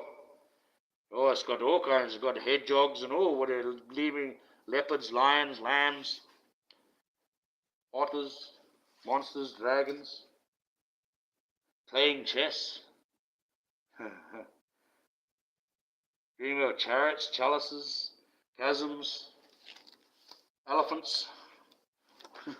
Yeah.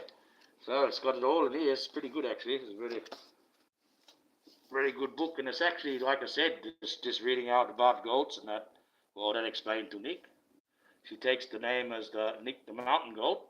And she's very creative. And, she's a bit masculine, even though she's a girl. Like to be tough.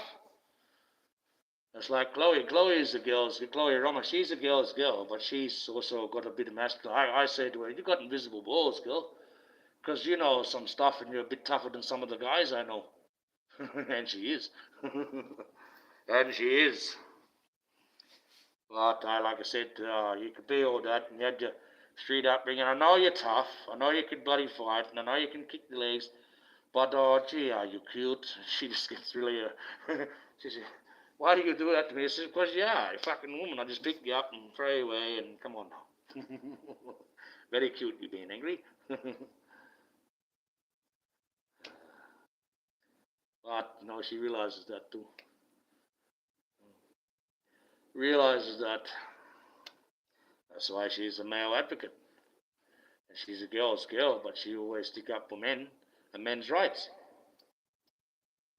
That stems from that lady of her copying that abuse for 9 years of her life in hell as a foster child, an orphan, and treated by the mother, or so-called foster mother, and the foster brother in a terrible sexual way. They had that poor girl believing, because she was born in Romania, that Romanian people, like gypsies, naturally stink. Right? So the mother said, no, you naturally stink, so you don't need a wash. And she used to leave that poor girl in a nappy and never change it for days on end. in a room with just cement for a floor. So if anyone wonders why I've got a lot of time for Chloe, because she wasn't programmed right when she was raising up, guys. She's had to do that herself, and she is one of the most intelligent young people that I know. She is extremely intelligent. At the moment, she's actually studying a lawyer. And I said, well, you want to choose which one you want. She's studying law and that day so she can back up her advocacy more with information.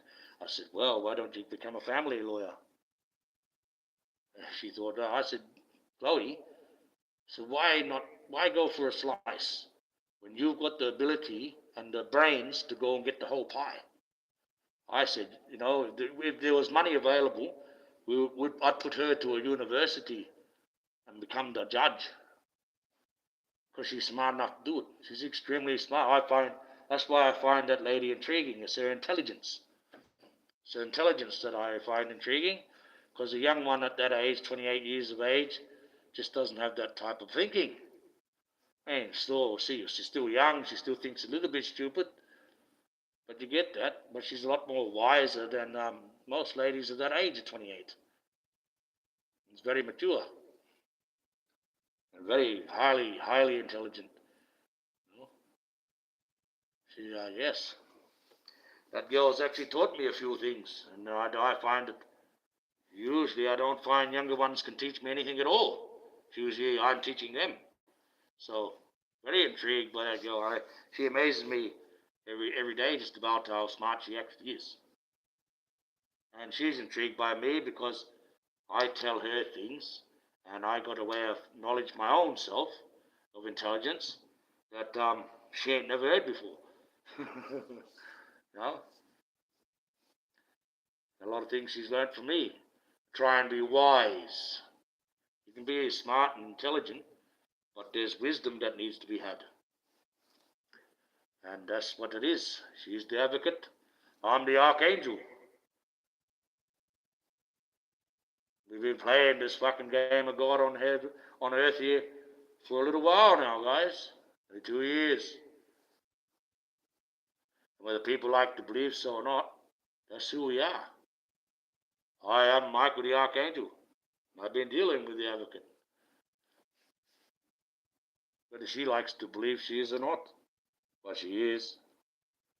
You think about it, she's the first woman online to be an advocate for men. Whether that's for good or evil has to be determined. It's part of one of my missions. To sway the advocate to our side of thinking, which is coming true, bit by bit. One stage of the game I thought, well, failed with that mission, but it wasn't to be true. She turned around and she stuck to it. And that's the idea with her. She's become a good friend, but she's still the advocate nonetheless. And Jag, she's the advocate too. Which one? Which one is Archangel Michael dealing with? He's dealing with both. He promised them both the same thing. They're not going to hell, right? Anything that may have been fucking put in place there is now null and void. It's not the way it's supposed to be done, but Archangel Michael is the head angel. And if I say so, I have to do as it's told. Whether they like it or not. And he doesn't like it, he hates it. Hates it every bit. But he can't fucking do anything about it. There's a hierarchy, they've got to follow the rules. Whether you're a bad guy or a good guy. If you think about it, God's that powerful, guys. And he can just click his fingers like that and unalive all demons. We never have to worry again. People might say to themselves, why doesn't he do such a thing? Because there's rules to this game. And even God, even though he controls the rule book, still has to follow some of them. Especially his own. When he put up the rainbow, he stopped himself from ever interfering with Earth again. Personally. He has to work for us now. Okay? And it's up to us to be able to bring him in. Here and here. Not enough for us to bring him in. Not enough of us doing it. That's why you have situations where you got Kendrick Johnson. Oh, dogs are fighting out there. That's where you got Kendrick Johnson. You know? Fucking just turned a blind eye. Just rolled him up on the mat. All the kids know what happened to him. They all know who unalived him. And no one says nothing. They just get on with their daily life. And they've been going on like that for 13 years. You would have thought someone would have come forward. Nah, that's just fucking the way the world is now. If we all get against a person there, if you happen to unalive, no, we don't care about that. That's like at a concert. Someone trips over at the front. Clearly people know someone's fallen in front of them, but they do not care, and it's usually about fucking 500 big giant fat women, and they come bulls rushing forward, and they smother the poor cunt and stomp them to death. I've even seen it, where they're doing that there, and deliberately they'll look down and see the poor person on the ground, and deliberately fucking stomp on them. That's your humanity. That's how humanity is. It goes into a pack mentality very quickly. Very easy to lead, humanity. Very easy to lead indeed. But only if you use the bad messages and the evil messages make it sound good. You know? It's hard to lead humanity when you are a good person and you're trying to get the good word out there, and humanity blocks you and favors the trolls, favors the evil guys, favors channels like Maggie and all them guys, and no, even though I haven't dealt with them for a while, and Danny the Robot, and that they allowed to, be monetized and advertised and all that there. And they just completely speak shit. Shit. It's like this Guthrie woman that's gone missing. You want to know how much shit there's out there in the world? Well, let's put 2 and 2 together, right? You just seen fucking Epstein list come out. So that proves that they've got the ability to read every single fucking email and every single bit of transaction that you do, fucking communication, right? And get a full fucking outprint list of every single person on the planet, not just Epstein. Right? So they can get a printout of the last 10 years of all your fucking emails. Because they'll be stored somewhere. Right? Whether you like to think so or not. Got to go through a network, they can fucking store it, they can catalogue it, they can find it. Simple as that. Crazy. Crazy. How the world is so crazy. But it doesn't have to be. Like I said, all that craziness, we got a lot of craziness going over here, but that craziness in America, with the Trump and all that business going on, when they all stood up in that assembly today and all cheered and all smiling at each other and all handshakes, even though they was always talking, they hate each other because they gave that old man his Medal of Honor. That showed what unity is. The 2 opposing parties that talk so much shit about each other, but they're all clapping together as one. No, you've got a lot of liberals out there. I'm not clapping for that old man winning that medal because Trump gave it to him. It's Trumpitis. It's not politics. It's Trumpitis. The woke left thinking at the moment, especially in America, is Trumpitis. No education in it, no factual evidence in it. There's fuck all in it. Just, we hate Trump. Whatever Trump's going to do, we're going to go against that. Because we've got nothing to do with politics. We don't actually want to. We just want to fuck up Trump. Right? The whole campaign through the Biden years and all that, it's all been about get Trump. No real policies. Open your borders up. Give all your money to the fucking wars all around the world. But we're going to fucking get Trump. Waste all your fucking time. We got to get Trump. What about running? Oh, I don't want to run the country. We've got to get Trump. Have your fucking Trump bullshit. Trump's a dickhead anyways, but he's the lesser of two evils. You know? At least he fucking does something. You got the old fucking sleepy fucking Joe. No? 4 years at Bernie's, where they're just dragging a carcass around. Just keep putting fucking stickers on him. Make sure his bloody the meat stays in. And what has Trump done? Yeah, he's an arsehole and everything like that there, but come on now. He done way more in his fucking year that he's been in power than that whole administration did all the time, including the Obama administration. What a joke that was. You voted him in because he was black. Not because he was smart, not because he was fit for the job. You voted him in because he was black. And what happened? Where's Obamacare? Where did that not go? Didn't happen. Where's all the houses and schools he promised you? It didn't happen. But he will fucking sure as hell pat the fucking mob on the back that allows the Leering Centre to happen while you're still fucking suffering in the street, while your hoods are still fucking dilapidated and shit, while you got no jobs, no fucking fresh schools, no nothing.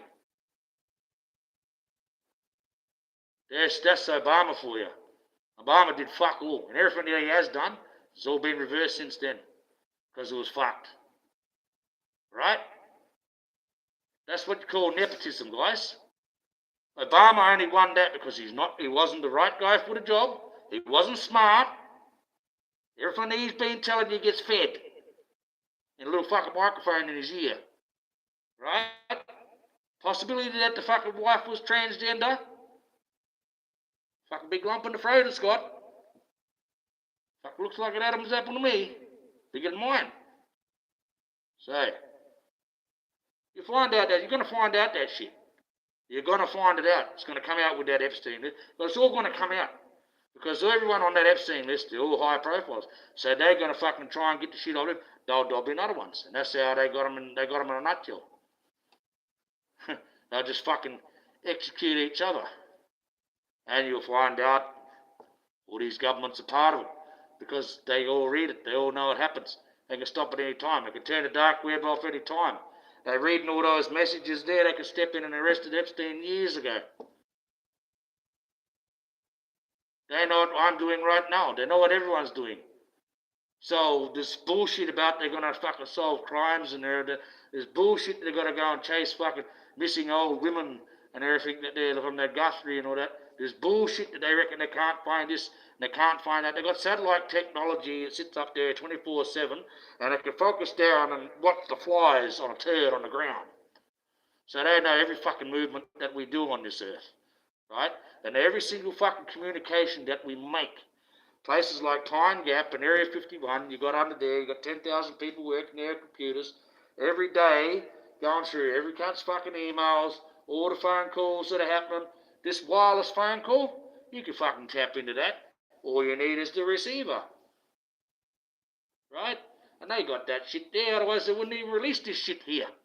Governments don't release technology or any of this shit unless they can control it.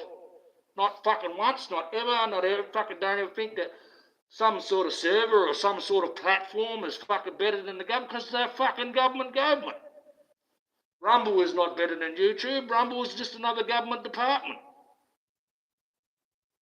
You know what I'm saying? You all fucking believe that these people going to...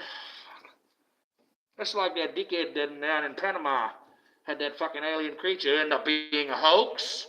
People say, oh, hey, it's a hoax, hey, because the government would not fucking ever let something like that out in the fucking open. All right? That's just like that movie, Paranormal Activity. A lot of people were sitting there, oh, so real. And I just sat there and cackled myself laughing. I said, you're a bunch of fucking dickheads. It's just a horror movie. Right? It's not real. It's not even based on a real fucking story. Oh, but how do you know that? Because the government will never ever fucking sit there and release such a thing. The government's telling you that the ooglies, spooglies and ghosts don't exist. They'll believe in God and talk about God and that, but when it comes to spirits and ghosts, no, they don't fucking exist. Well, that's bullshit, because the police get told if they ever rock up to a house and there's shit getting flown around like spectres and stuff, they're not to fucking go in there. Unless there's someone inside screaming for help, and they have to help them and get out there very quickly. But no, they've actually been ordered not to go into such a thing. No. But have you believed that it's not real? That can't be real. I guess in your imagination. It's a mass hysteria. It's a mass fucking illusion. No. Sorry. Who the other one? Oh, that big UFO up there that looks like a UFO, and it's actually a UFO. Oh, that was Venus. And all the people that seen it, it was the reflection of the light that made them all have a euphoria, a mass euphoria. Like I said, you want to believe the shit that they show you? Keep going. It's like Trump. Everyone was clapping. But like I said, he said, we're not going to throw money overseas. But just before he said how he's already chucked 18 trillion more than the original government did, the other government did. So how did it work that? No? Sorry. This government down here is worse, just as bad. I don't even want to start on the Australian government. The American government is where it's at, because they've got a bit more world control, a bit more what happens in America is going to happen to the world type of thing. Australia, a bunch of lick ass. They don't like it that they got to lick bloody Trump's ass. They don't really like him because they like the woke stuff. They like the other two because it's full on woke then. You're allowed to let fucking delusion and fucking the pedosexuals run free. Open up your fucking borders, let every cunt in. One thing Australia doesn't do, we don't open up our borders. Yes, we've got this immigration problem, but they all come in legally, right? Illegal ones, we just fucking round them up and go and put them on an island. The island, like Epstein. Australia's fucking renowned for locking people up. We're built by incarceration, this place. Fucking most of the people they brought over to begin with were convicts, criminals. Right? There's a prisoner island. That's where they used to send their prisoners from England as convicts out to Australia. So, but we don't have. Whoa, that's a bit fast. Sorry about that. We don't have, like they do in East going that way. Don't quite have like they do in England and some of the other Commonwealth countries. We've got a little bit of a holdback over here when it comes to some things, but we're slowly becoming full woke. And that's something I really don't want to do in this country.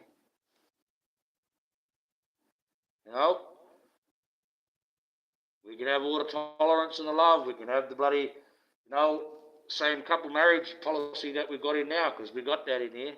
A man can marry a man, a woman can marry a woman, and a man and a woman can marry a cow or a chandelier, or whatever else they want to fucking marry. So that's delusional. I don't know how many couples have actually done that, same-sex couples, and got actually legally married. I think last count there was something like, not much at all, about 2,000 couples around Australia in a total. And that was done years ago. The way they were carrying on about it's like fucking 1 million people wanted to get married to a same couple marriage. Everyone rushed to vote. Oh, yes. What? For 2,000 people for the last 10 years? Kind of a joke. You fucked up the sanctity of marriage.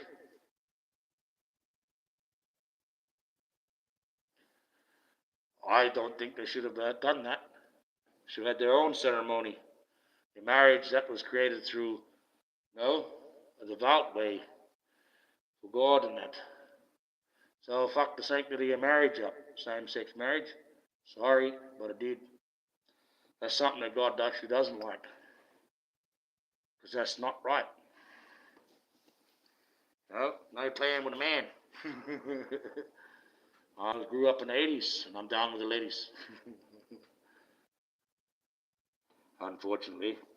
But we're on Earth. We can tolerate it. Everyone accepted as Sparta. I just don't want everyone push their thing on, push their wokeness on, push their ideology, and want me to say all their pronouns and stuff. No, no, I'm not going to do that, because I know logically that's delusional type of thinking, and I don't want to help you onto that delusion, even though it's what it is. People are allowed to live a delusion, and if we say anything against that, they can be offended, and you can get charged. Right? That's ridiculous. Public disturbance in Australia is raising your voice like that in a public area. That's it. That's called a public disturbance. Don't have to be swearing. Don't have to be raking a ruckus. Just raising your voice and yelling is classed as a public disturbance in Australia. So you can't even stand on the soapbox no more and preach to the domain, which is the whole idea of democracy. When the 40,000 horsemen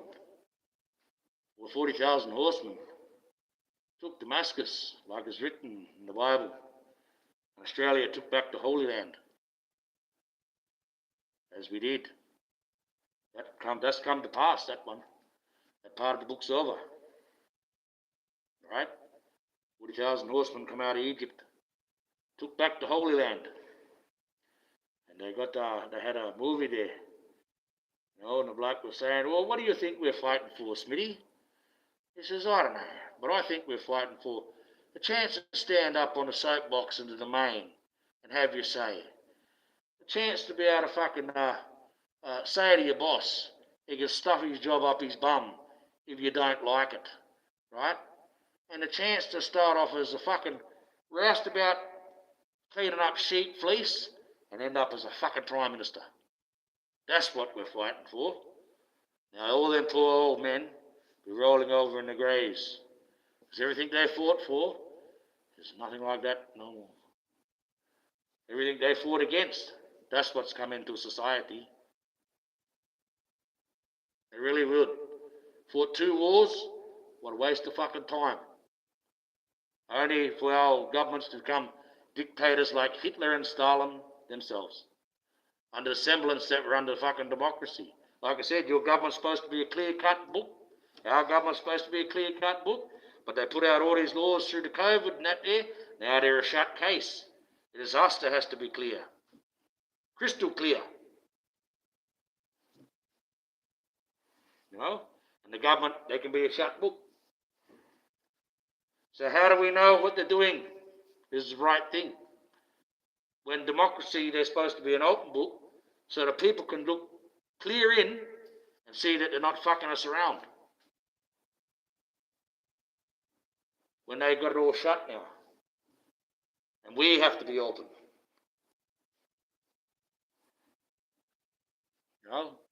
They changed it around on us.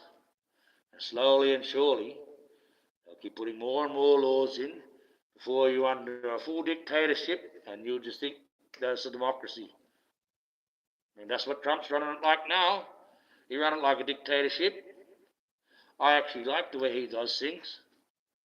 He goes to the Ayatollah and he flicks a picture of the Ayatollah brushing his teeth. A picture that's coming from outside there through his window, and the Ayatollah says, what's this for, Mr. Trump? He says, well, if you don't fucking behave, that's where the bombs are coming. That's confidence. They actually flicked the fucking picture of him brushing his teeth. That's where I'm sending the bombs.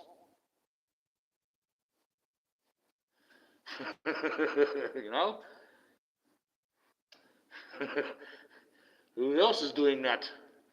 Nobody. So I like him because he does that. And whether you like to think so or not, you have to deal with Iran. Because a lot of oil comes through there, and you have to secure that facility. That's why there's 2 aircraft carriers there at the moment.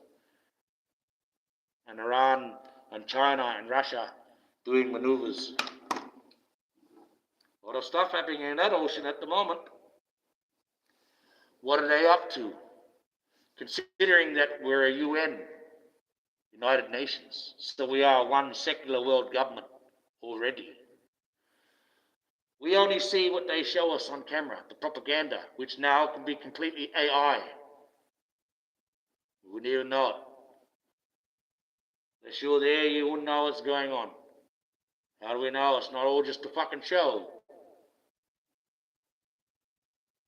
Do we even know those aircraft carriers are there at all?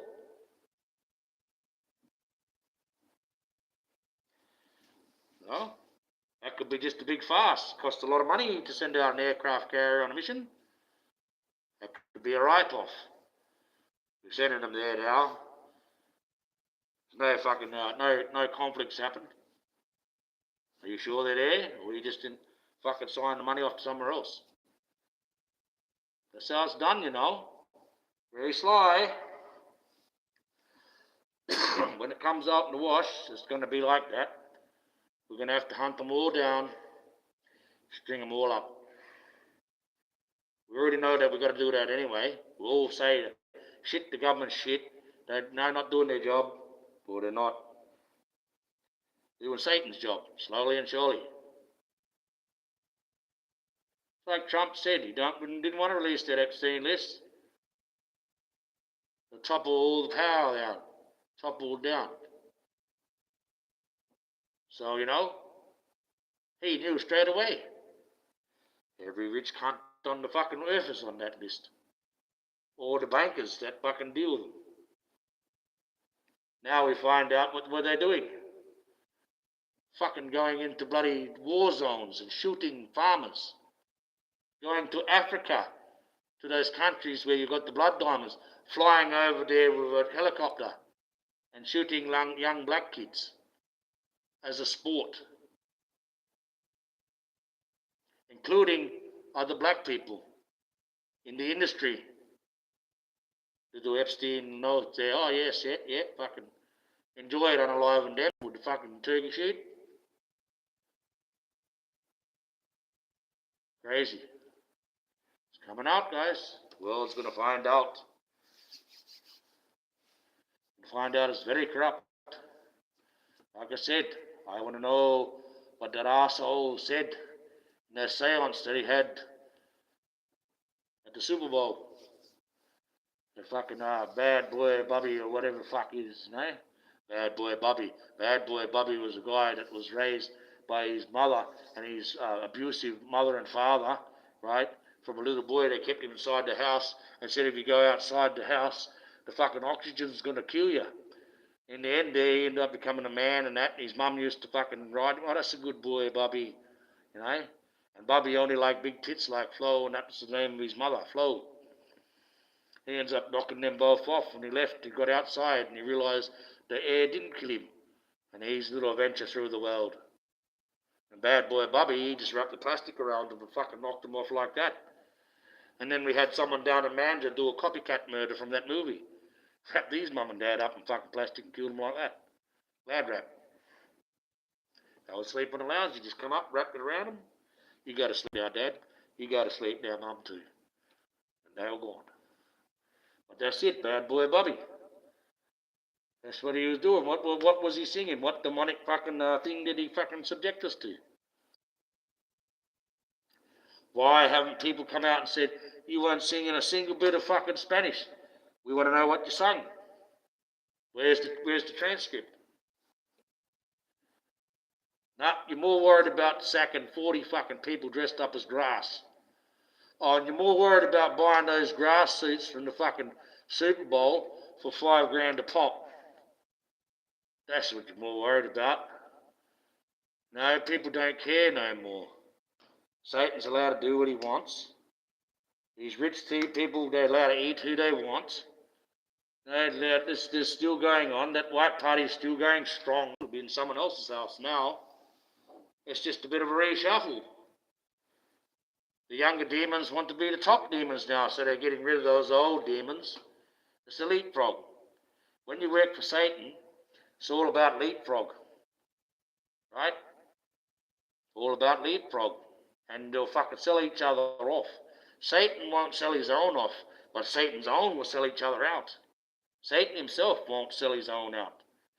He will just let them run like that, and even though he doesn't like the way they're killing each other, they're still killing nonetheless, so he'll take that. He'll accept that. But he won't actually oust any evil himself. Right? He doesn't speak against his own work. But the people that work for him, they do, because they want to play leapfrog, either for his favour, or be the rich guy, or the most demonic guy out there, or the most demonic woman. And you could be like Robert De Niro and Ellen DeGeneres, and get the top ranking out of all the stars, because they come up to the little kid while their fucking kid's crying and they cut the face off, and they put the face on and wear that, and they piss on the kid. Now, because that sounds so sick, right, and them two willing to do that, that's why they're the fucking top of the chain. I'm not alleging it. That's what those two have done to achieve the level where they are. They've got to do one of the most sick, depraved things they did. And what's more sick and depraved than skinning off a fucking kid's face and wearing it while you urinate on the fucking exposed fucking muscle and get pleasure out of it? That's your fucking Elaine, Helen. That's your Oprah Winfrey. What they like to do. That's your Naomi Campbell. You know? That's your Robert De Niro. All those ones you see there that sit there seem to be the top. That's your Beyonce.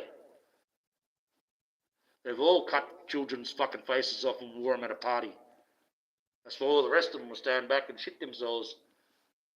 Because none of them are willing to go that far. They'll eat the children. They'll piss in the flesh. Shit on fucking kids as they're raping them. All that kind of stuff. But they won't go that far just yet. You know? That's how it is. That's how you get escalated up in that demonic society, what you call the industry. You've got to do something more sick and depraved than the last one. And then they'll fucking take you as they elevate you up as the boss. Sorry. It's not a legend, it's a fucking fact. You're going to find it coming out, it's going to be a fact. I'm just going to tell it to you as factual evidence now, because you're going to find that out. You're going to find out we're going to have to hunt down every single celebrity, just about every single politician, just about every single famous rich person you've ever known, or has ever been. We're going to have to wipe them off. Like I said, a third's got to go. Third's got to go. One way or another, they got to go. So let's get rid of all the bad guys. And every cunt that's at the top. Everyone that's at the top. Corrupt as fuck. You're not allowed to be up the top unless you're going to fucking go with them. Or you'll never be a rich person. This bullshit that you keep fucking listening to. Kanye and fucking and Justin Bieber and yeah, things happen too. But they did shit too. Justin Bieber was using the same date rape fucking drugs as Diddy was fucking using over in the eastern states in the fucking Australia here when he came over for a concert. Now what he does, he went out and he hired fucking several fucking models from a modelling agency that day so they could advertise he's got all these girls around him. I'm Justin Bieber, look at all the girls. But they actually go to a modelling agency and go and get a bunch of models. So you want to hang out with Justin Bieber, you're getting paid $1,500 a night each. Go and hang out with Justin Bieber. And then he was feeding them these fucking tablets, trying to knock them out so he can have a bit of a fucking diddle with them. Be the Diddy himself. So fuck Justin Bieber. Right? He done the same, so fuck him. Don't have no remorse with the cunt. Fuck him. He's a rapist. He got kicked out of the country because of it, so fuck him. He never got charged, so fuck him. Right? When he comes back to Australia and faces the charges of trying to rape those women, then you can fucking listen to him. But other than that, he's just a sook. He's sook. He got it up the bum. He liked it. He liked it. That's why he come out all soft and somber now, because he liked it. Sorry, he liked it. He liked it that much that he tried doing the same shit to the other girls.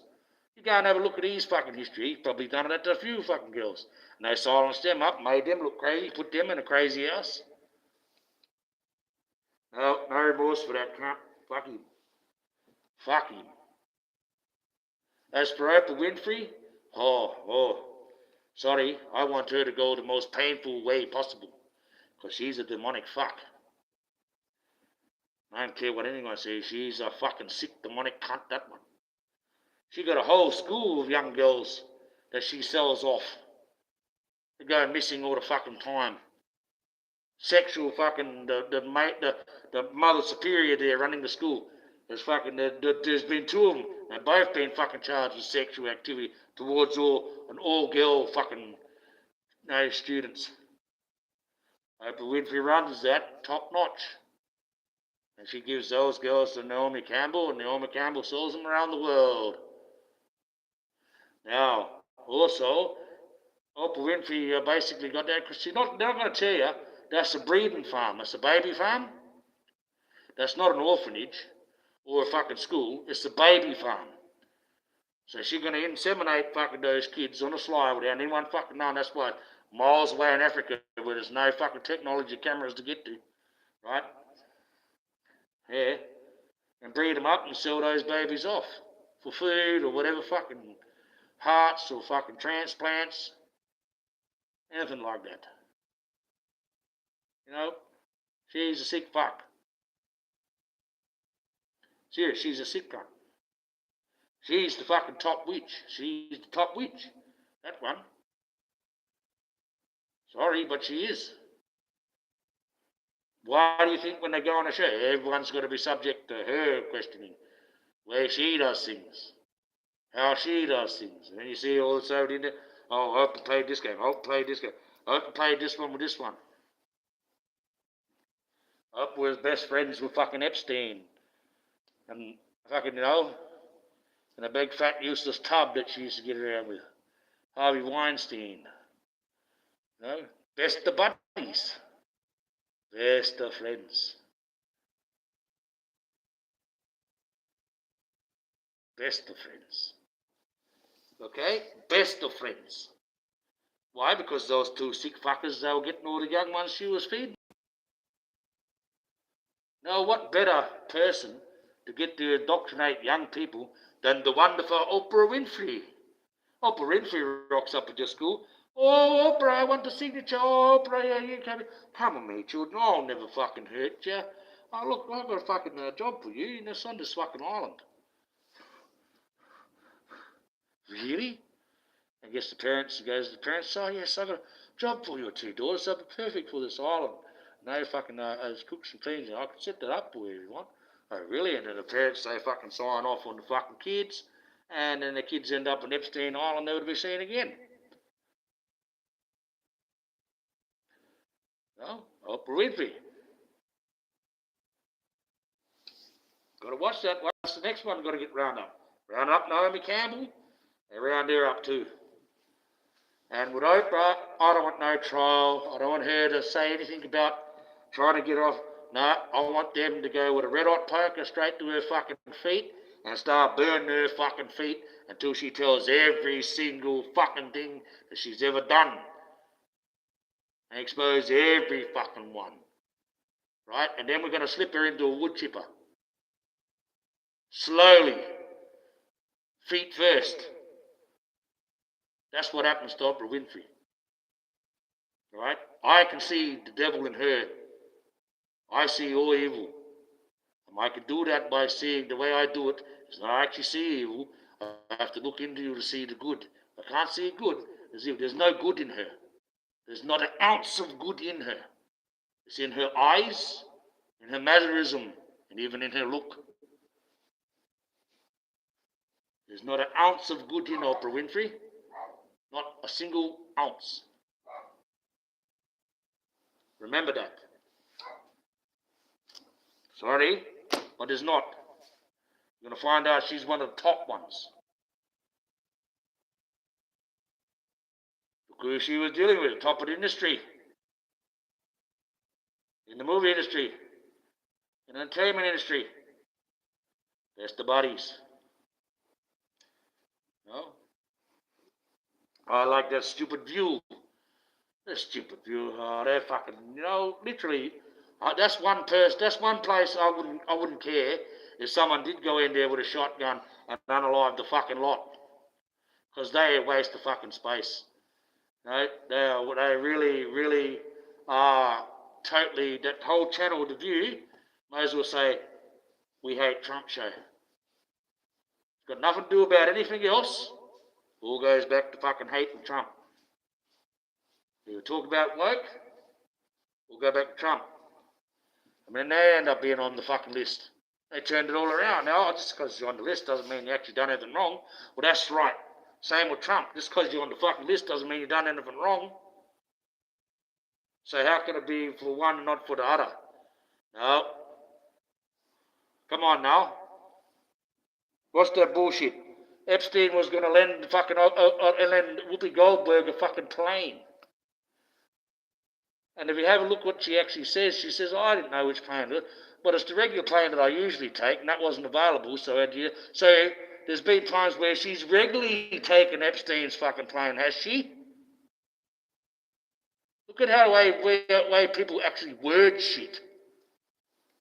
She basically admitted her guilt. That's usually her regular plane that she used to travel around, even though she's scared of travelling. So she used that special regular plane, but the regular plane wasn't fucking available, so they gave her another one. That regular plane was the fucking Epstein plane.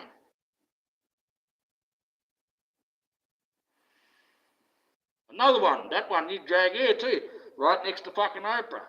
Burn her fucking feet with a poker too. Make that cunt squeal.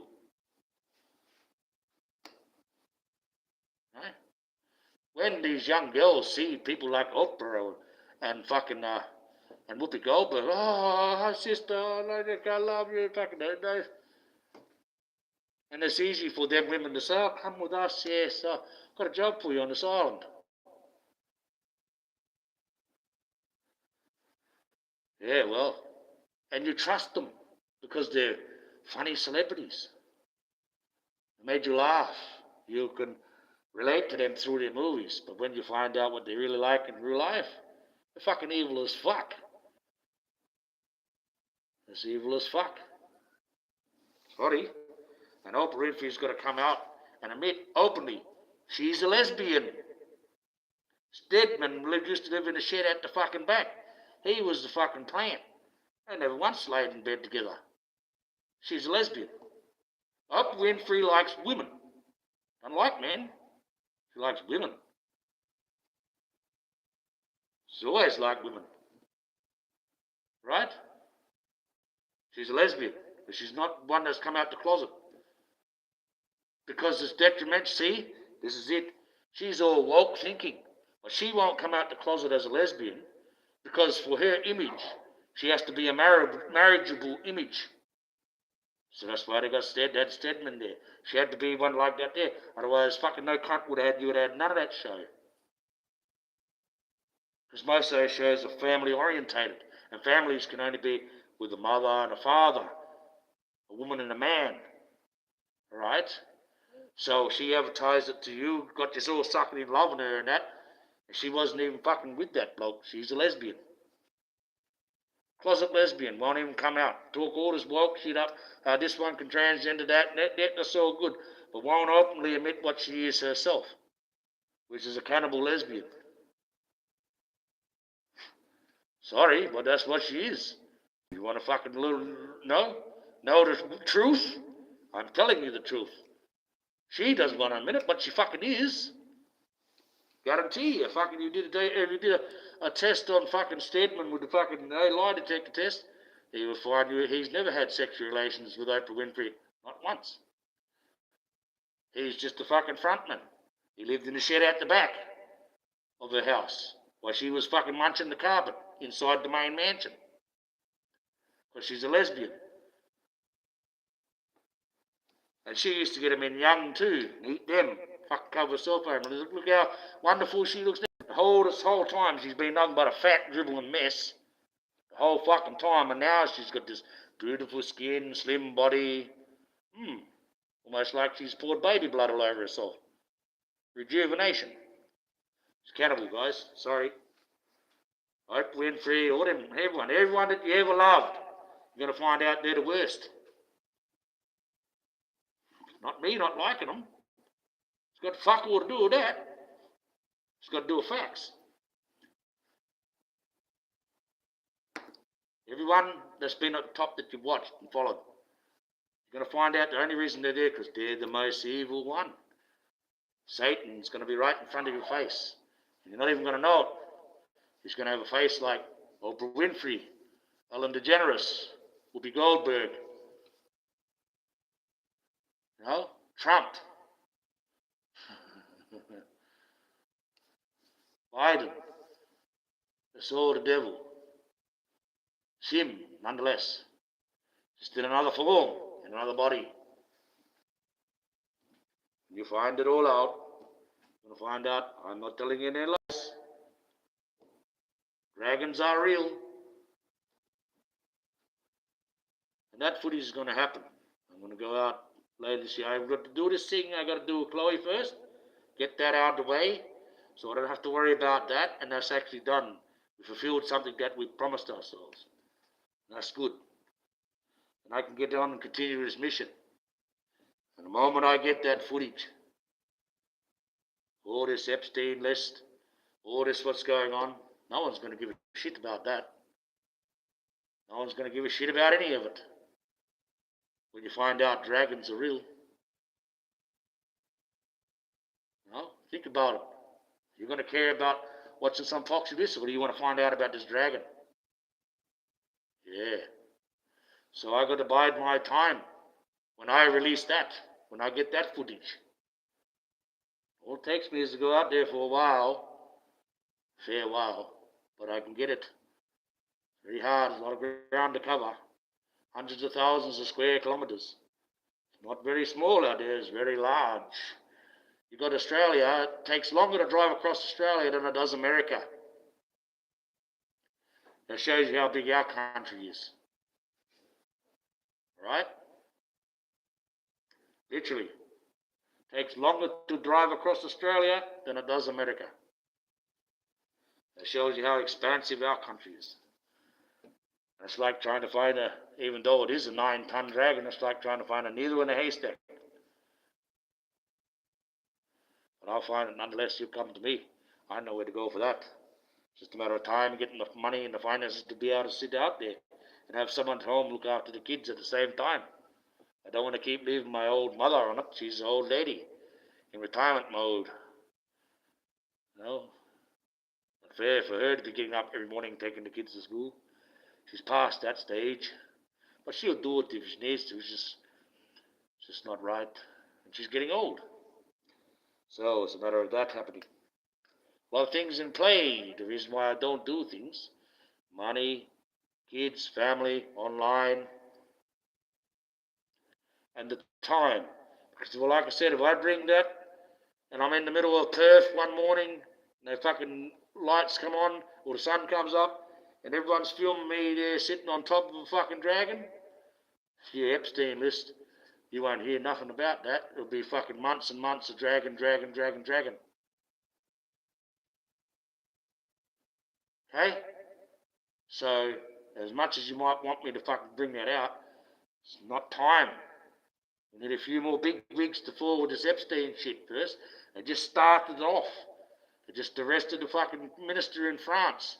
They just arrested, they're trying to arrest Naomi Campbell. We've got to wait till that cars will start toppling before I can bring this next thing in. Otherwise, everyone will turn a blind eye to that and they'll get away with it.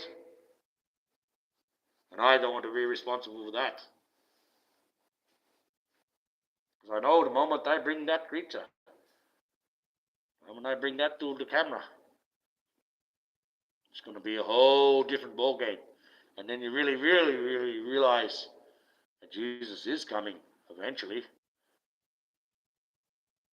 Well, this is the Archangel Michael. Been on nearly for 3 hours. Surprised his battery. Oh, battery's kept well. That's all right. Well, thank you for staying. Thank you for listening to me banter.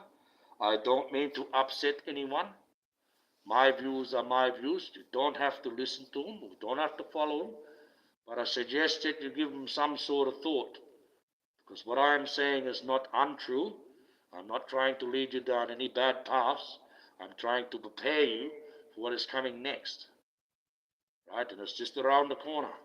I'm trying to show you all the signs, the way I see things, even though I put it in a bit of an aggressive way. And yes, it does sound like I'm aggressive towards homosexuals and the transgender. I am aggressive towards the thinking and the bullshit way that they think that comes with it. Not the actual thing what they're doing. Like I said, there's tolerance and acceptance. But the way they keep pushing it onto everyone, the way they come up with these fucking pronoun bullshit, they want to fucking go back behind the closed doors like regular couples, shut the door and keep it in there. Right? I don't see why if you're a transgender person that you've actually got to fucking openly say that. Unless you're actually going to have a relationship with a person, then you should be a bit more open. What you might have downstairs. You know? That's a given. That's called trust. That's called love. That's called respect for the person that you want to be with. But to openly sit there on a table and say, oh, I'm transgender, just waiting for someone to fucking react so you can have an argument. If you get an argument with me, then I'll just get up and I'll bash you like a man. Because that's what you are. I'll full-on bash the shit right out of you. And I'll have no remorse, whether it looks like a woman or not, because I know it's got a set. I'll just kick the shit out of it. Right? That's what I feel like doing. Keep your dirty, filthy shit behind fucking closed doors. Heterosexuals got to keep their stuff behind closed doors. We teach our children to do that behind. We keep it away from our children, out of our children's eyes. You know, behind closed doors. Why does the fucking that community got to be fucking all out and boisterous and looks like I'm this, waiting for you to fucking react to it because they want a fucking argument. So you give them one. You walk up, you go bang, bang, bang, put them on the ground, jump on their head, and they get all the argument in the world then. But that's what they're waiting for. I'm waiting for the payout. I'm waiting for, oh, they hurt me, oh. So if you're going to that's going to happen anyways, you may as well fucking do them in real good. Serious, if you're going to fucking get treated like shit because you're not going to abide to a delusional, then you may as well bash the shit right out of it and do a proper fucking job. Push them to eat through a straw for 6 months. They used to sucking shit, so fucking they can do that. Don't mind, it's just the way they push it. The way they push it in your face. You know, when you push something in someone's face, time and time and time and time again, they get sick of it. It's like you just went through a whole period where black is right. Black lives matter. Whitey is always prejudice. They've had 15 years of this pushed in their fucking face, guys. They're sick of it. And now you're seeing the change. Now you're seeing all these comedians come back, all this bullshit online there, which is 100% prejudice towards black people. But it's allowed to run free again, see? Because people got sick of this shit pushed in their face all the fucking time. You get something pushed in your face all the time, and you're not really liking it, you're not going to fucking put up with it. So we're going to go backwards. We're going to have a bit of a backwards turn when it comes to fucking calling each other names and shit. And being racist, that's going to go backwards. You watch and see if it don't. Right? We're not going to go forwards there. People want to be in their little separate groups. Well, good, be in your separate group. We'll fucking knock you all off. You don't want to be a part of the fucking humanity? You want to be a secular group? Then we'll fucking class you as a race. And we'll wipe you out. Regardless of what fucking colour or what breed you is. Okay? It's time we've got to stop fucking around. We've got to stop fucking around with this planet. Stop fucking around with each other. Do the right thing. And yes, if we're going to have to fucking punish people, we're going to punish them. We're not going to mess part around, locking them up in jail, putting them through psychs and trying to work out what makes their brain tick. Fuck that. Told you, we've got to unalive fucking 3 billion people so we can be a bit fucking, lax on who we're going to fucking slip off. And we can fucking start getting these rules and laws about all these chomos all these pedophiles, and all these rich that are eating people. Actually drag them out in the street and deal with them.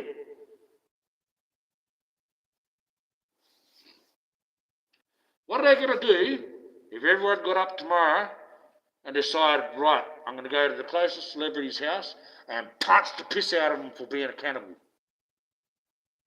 What could they do? Nothing. All your celebrities will get punched the piss out of. If every single person got up next tomorrow morning and he's all rocked up there, you got fucking a million people sitting at Billie Eilish's house, bashed the shit out of her to death. That's how you get rid of them. It's called revolution. It's called rising up. But people are too lazy. They want someone else to do it. You want Archangel Michael to come down and wave the wand. So you just can all sit there and wait for the saving. I don't do saving. Jesus does the saving. I do the slaying. So if you wonder why I'm aggressive, because God built me as his fucking angel of war. He built me as a weapon. I know how to fight. If you want to get out of a situation, I kill myself out of a situation. That's what God sends me. He sends me down. I'm the executioner. I execute people. Demons, humans, all alike. God needs our ass kicked, I kick it. That's why I'm aggressive. You can't stop me from being aggressive. I'm trying to be like Nick wants me to be, but I just can't. I have to be. I am the God. I'm the guy that's supposed to fucking lead the army of heaven. I gotta be aggressive. I'm a war man. I know about war. I know about fucking maneuvers. I know how to unalive people. I can unalive people 96 ways with my bare hands.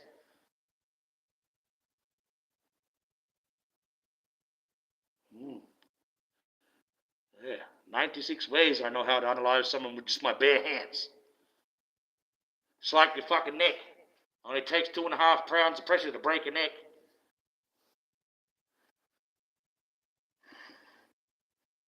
Okay, only takes 2.5 pounds of pressure the right way to snap a neck. And how much is 2.5 pounds of pressure? It's about picking that up and putting that down. That's so much pressure, and I'll snap your neck the right way. Simple. Oh, like I said, see them fingers? They're harder than some people punch. Certain parts and pressure points on the body. If I fucking hit you with that, I'll analyze the shit right out of you. If not, stop your heart. I don't use those things. I have never unalived anyone. Yet. But I believe I'm going to have to. And I just hope, I really hope, guys, because God gets me to do some cruel missions. I really hope I'm not the one that has to be the unaliver of those 3 billion. Because that's, pretty hard to be forgiven for that, even if you are the Archangel Michael. Think about that. You'll be the most hunted, hated person there ever was.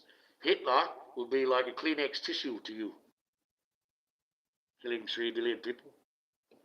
So I really hope that's one thing that just scares me, that that's the task that's going to be. Because it might be, because if Satan gets a hold of that pale horse or what I got in my pocket, that's the end. And he knows, God knows, if I did it, I'd be selective in which ones we slip off. Whereas Satan, he'd be just like Thanos, and click his fingers and watch half years go, no matter what you are. You know what I mean? At least with me, I will go for the bad guys. That's a fact. That's a fact. Maybe I should go and get that dragon. Then I'll have the power. No one will fuck with me then. I'll just rock up to these politicians and rich ones' house and say, Nunjan, kill. And he'll just kill him. You can't stop him. He's immortal. Right? The dragon is immortal. When I get to him and do my little mission, I'm going to make him totally immortal. So life can never be extinguished. Even if all the microbes and all the humans and all the plants disappeared, he will live.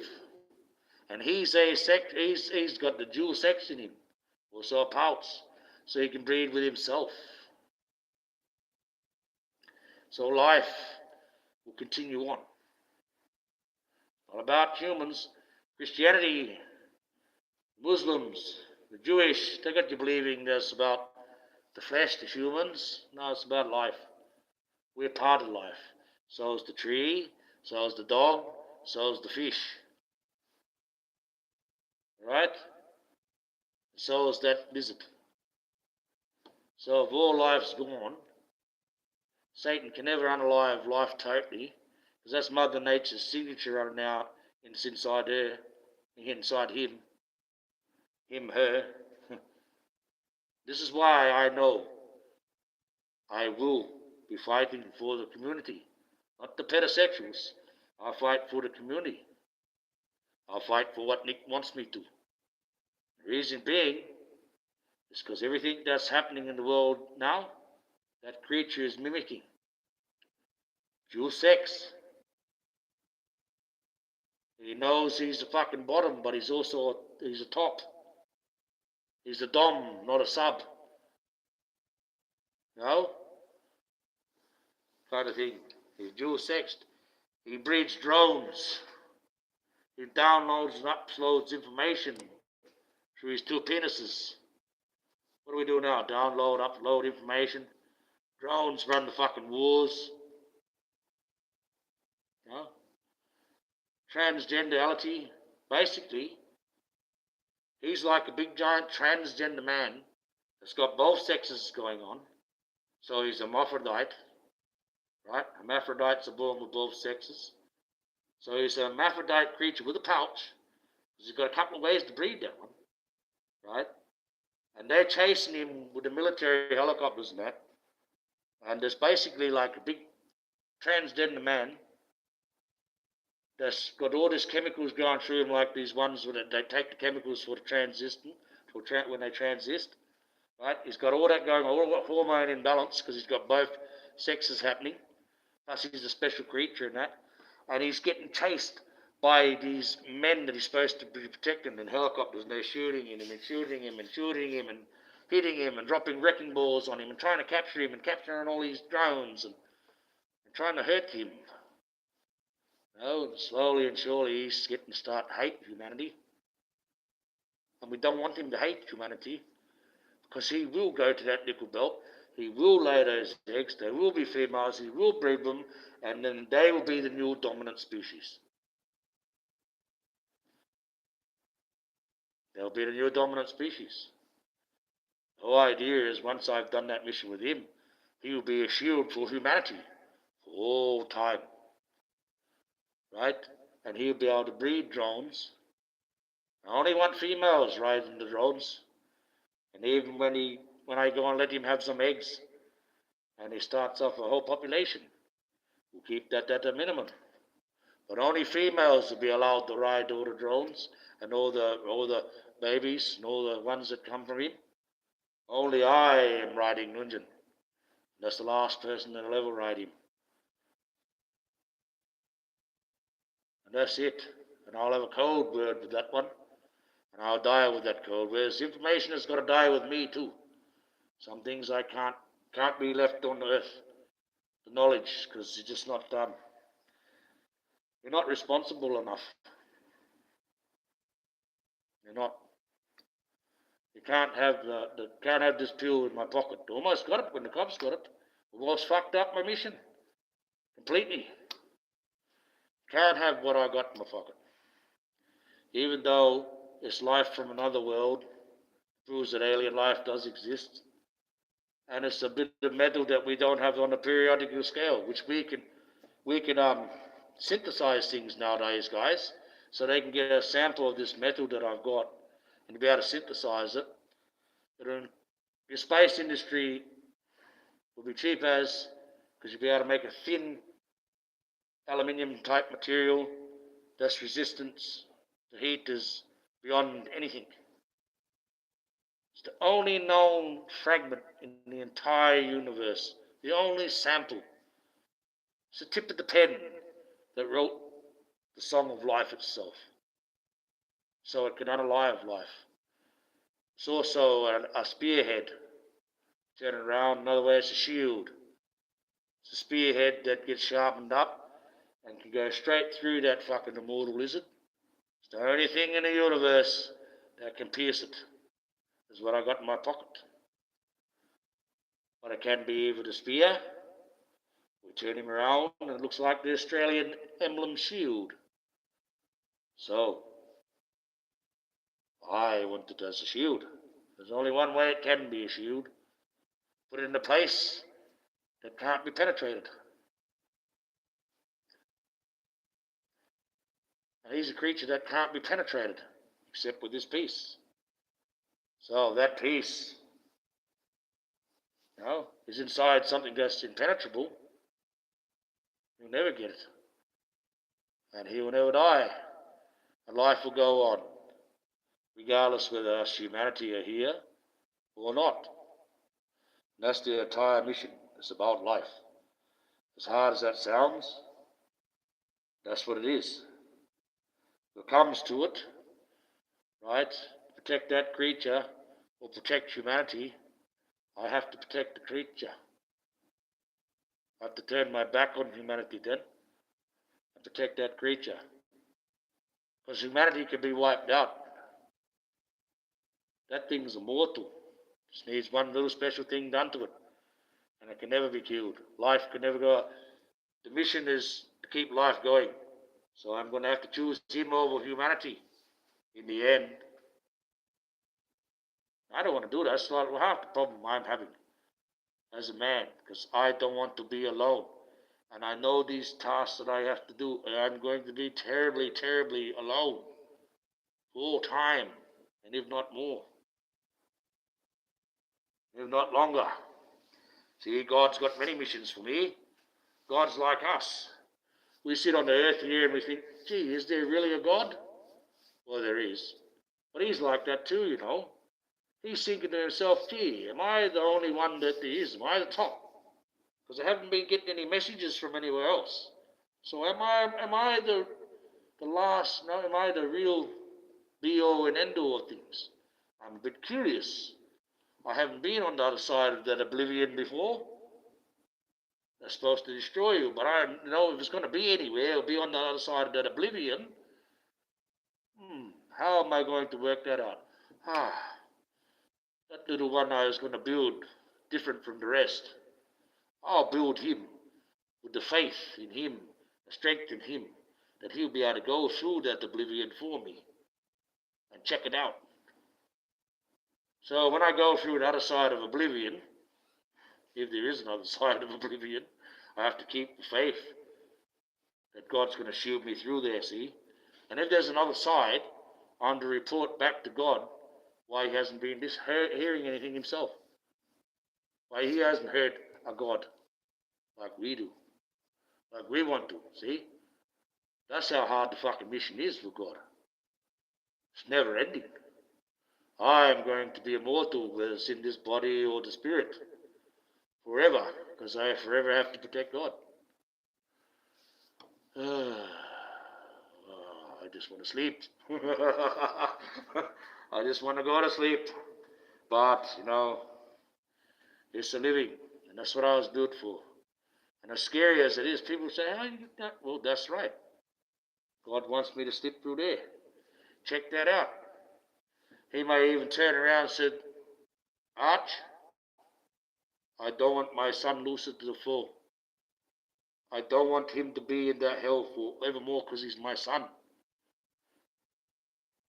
Can you take his place? Even though you've done nothing wrong. And if he orders that, that's what I have to do. So if he orders me to save Lucifer, I'll have to save Lucifer. Because he's the son. And me, I'm not the son at all. I'm just the weapon. When all those wars are finished, humanity is not going to need me anymore.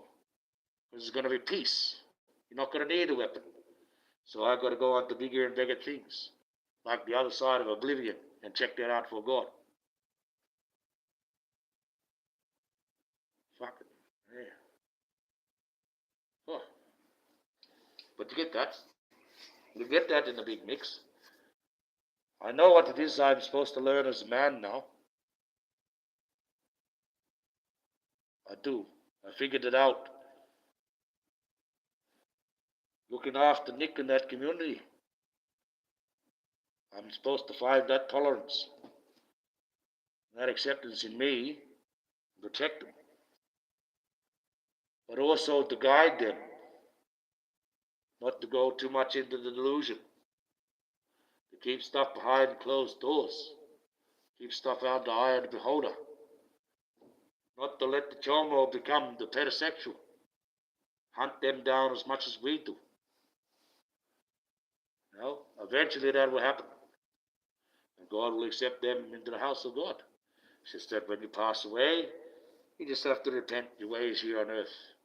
But you can have your happiness. You can have your everything on earth that you want, and be at peace with God, and be homosexual. But stop putting it in people's fucking face. Stop expecting people to come up with bullshit pronouns. You should ban them. Ban pronouns. Ban them. Everyone's got a name. That's who you are. Right? How do we signify? How do we signify? Well, no, we're just going to signify as your name. Cuts out all this bullshit pronoun crap. It even stops male and female, because everyone just calls each other by their name and gets along. Keep their private business behind private doors. So that way we don't care what you're laying with, because we don't know about it. We're not going to put it in our face like advertisement, waiting for a fucking argument. Deliberately creating an argument for the sake of it. So that's why when that happens to me, I just get up and punt the piss right out of them. Because I'm not going to fall for that shit. I'm not going to sit there and fucking argue with some cunt that wants to argue, deliberately creating a fucking fuss to argue. So I sort that shit out. I punt the piss out of them. And I haven't done it yet. I threaten I'm going to do it, and that's why they don't do it around me. Because I will punt the piss out of them. Wake the fuck up. No? Grab some brains. You're talking about this like if I walked into a bar and, I was looking at a fucking, on a phone, I was sitting on a phone there, and I was looking at pornographic pictures on a phone, right? And people were seeing that, I'd get into trouble. But if you're a transgender man or, a trans girl or trans boy or whatever, you're sitting there with that on the phone, you'll get let away with that, because that's the way they are. What are you looking at? That's dirty porn. Oh, I'm gay. Okay, that's all right. I forgot you can get away with anything fucking now. And where does that lead to? The pedosexual. See, they got to fucking stop this delusional thinking. It's not stop, being a lesbian or gay. Stop the delusional bullshit. Because that delusional bullshit is going to allow the community to accept fucking pedosexual, and it'll be the LGBTQP community, and then they'll be freely allowed to fucking go and touch your kids. And they'll make that official law, and then Satan's won. Okay? Sorry. I don't care what anyone believes. Woke is Satan's work. You still have that community, but no woke. And it's not like fucking this, I'm starting to think about him. Old Cat Williams, eh? I hope he's not another guy that fucking just says things when he gets a check. It sounded like that. He needs to wake up a little bit himself, that fucking little comedian cunt. Right? He needs to wake up a little bit himself, because he's full woke. And he said, what's the difference of being asleep? Well, he got that one wrong, because none of us were fucking asleep. We've had our eyes open all the fucking time, right? And for him to get that, someone's paying him to push that message. So, your receipts, man, is,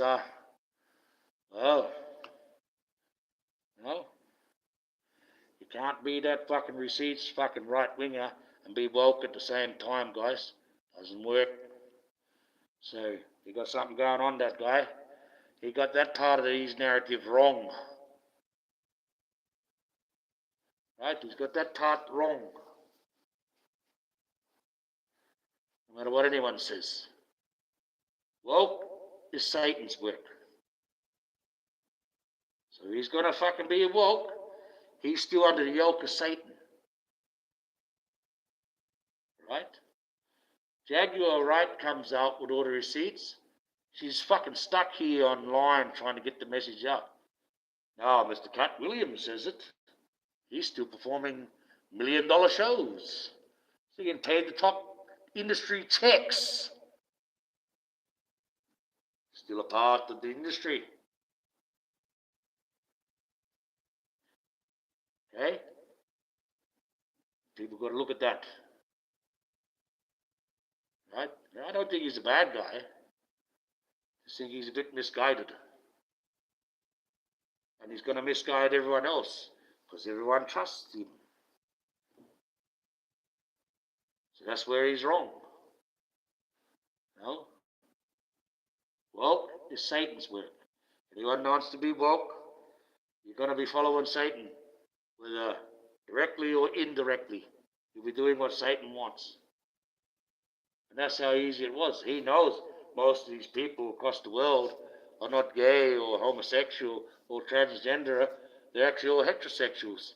But it's easier to indoctrinate their thinking to allow all this delusional thinking. And that's what Satan banked on. It worked. Well, people got to understand that. That's fucking Satan's policy. I'll run that bloody same thing again. That bloody bloke in the Satan suit and have an interview there. Because it's fucking exactly what the real ones say. And if you watch it, you'll open your eyes right up. And that was fucking 7 years ago and it's still apt today. Hey, you'll freak out. You'll freak out. And I reckon the way he's got to almost make me feel like it is the proper Lucifer there talking has done that well. I actually quite like that one. But everything that he says on it is exactly what Satan is like. And that's it. He created that. He created the Pride movement. He even got him to steal fucking God's fucking symbol, the rainbow flag. Right? And now his last initiation thing that he wants to do with the body sexuality is insert pedophiles. The pedosexual. And desensitize the human race to pedophiles. And fucking, pedophilia. That's Satan's work. Satan's work. Oh, well, I've been on 3 hours. Jeez. I'm one now. Yeah, well. Time for me to go and have a rest. I'm surprised the battery hasn't gone out. It was done 31. That's not too bad. All right. Thank you for staying with the Archangel Michael. Thank you for letting me get my rant out. And it's not really a rant. It's the truth. It angers me to try and get the truth out when it's so hard for people to believe what I'm saying is true. It's the same thing that Jesus had problems with. But he was right nonetheless. I hope he doesn't have that problem when he does come. Right? People don't believe him. Because he would just go slayer on your ass. He'd come in to fight, he'd just pull out a big fucking golden god sword, boy, and start cutting his, shit, Arch. I know I'm supposed to be the saver, but they're just not fucking listening. I'm going to take your policy. We're going to do a bit of war in here. Want to help me? Okay, let's do it. And I'll gladly march right beside Jesus, slaying everybody. Not a problem. No, not a problem in the world. That's right, he's coming back to fight. Fight for humanity. But I've been told, can't do what he did last time. You're going to come back and fight. And you're going to help me. And I've got to do a few tasks. I've got to set that stage. So I think I've actually got to set the stage before he comes. Hopefully, once I've done that, he won't be too far off the block. We can sort out this evil shit and get on with fucking humanity. Get on with our lives in this lifetime. Can't leave it for the next generation coming up. You can't leave it to them. They bruise like cotton, like fairy floss. You just have to say the wrong fucking genderization or the wrong pronoun to them, and they'll buckle in the corner and cry. They're not going to be strong enough to face Satan and his armies. Alright? They're not. Only we can do that. Us older generation. And we've got to do it before we slip off. Because the young ones, they'll just go straight up Satan's ass. And they'll love every single second of it. Because these young ones are brainless as fuck. That's why I'm so intrigued by Chloe. Because everyone that I know under the age of 30 is a fucking nitwit. Oh shit, everyone under the age of 30, did you even go to fucking school? You know? Crazy. It is. It's actually frightening. I'm glad to go out the bush sometimes and get away from it, because literally everyone under the age of 30 is like, there's something wrong with your brains, cunts, because you're not fucking thinking normal. Like we've got taught how to think. It's the Archangel Michael, signing off for now. I'm as thirsty as bugger, and I got my orange juice sitting right there. Oh, I'll go and have myself a nice little relax. Yeah, it's just orange juice, not coffee otherwise. It'll keep me up. Oh, son, you're tired and yawning. Archangel Michael is tired. Tired of fucking fighting. I want to sleep. I want to sleep for 100 years, guys. Have a nice little 100-year. That's what I want. Oh God, listening up there, bud. When I finish this mission and this body dies off, can you give me 100 years fucking sleep before you have to slip me in the next task? Because I need a fucking rest.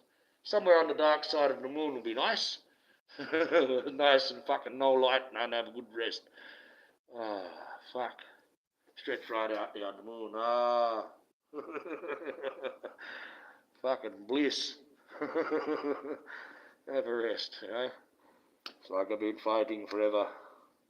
But you have to do that. You got that. That's the job. So I am now as a man. Well, fucking definitely starting to feel the body. The body. Yes, so this is the Archangel Michael signing off for now. Thank you for coming, and we will catch you tomorrow night. Stay safe.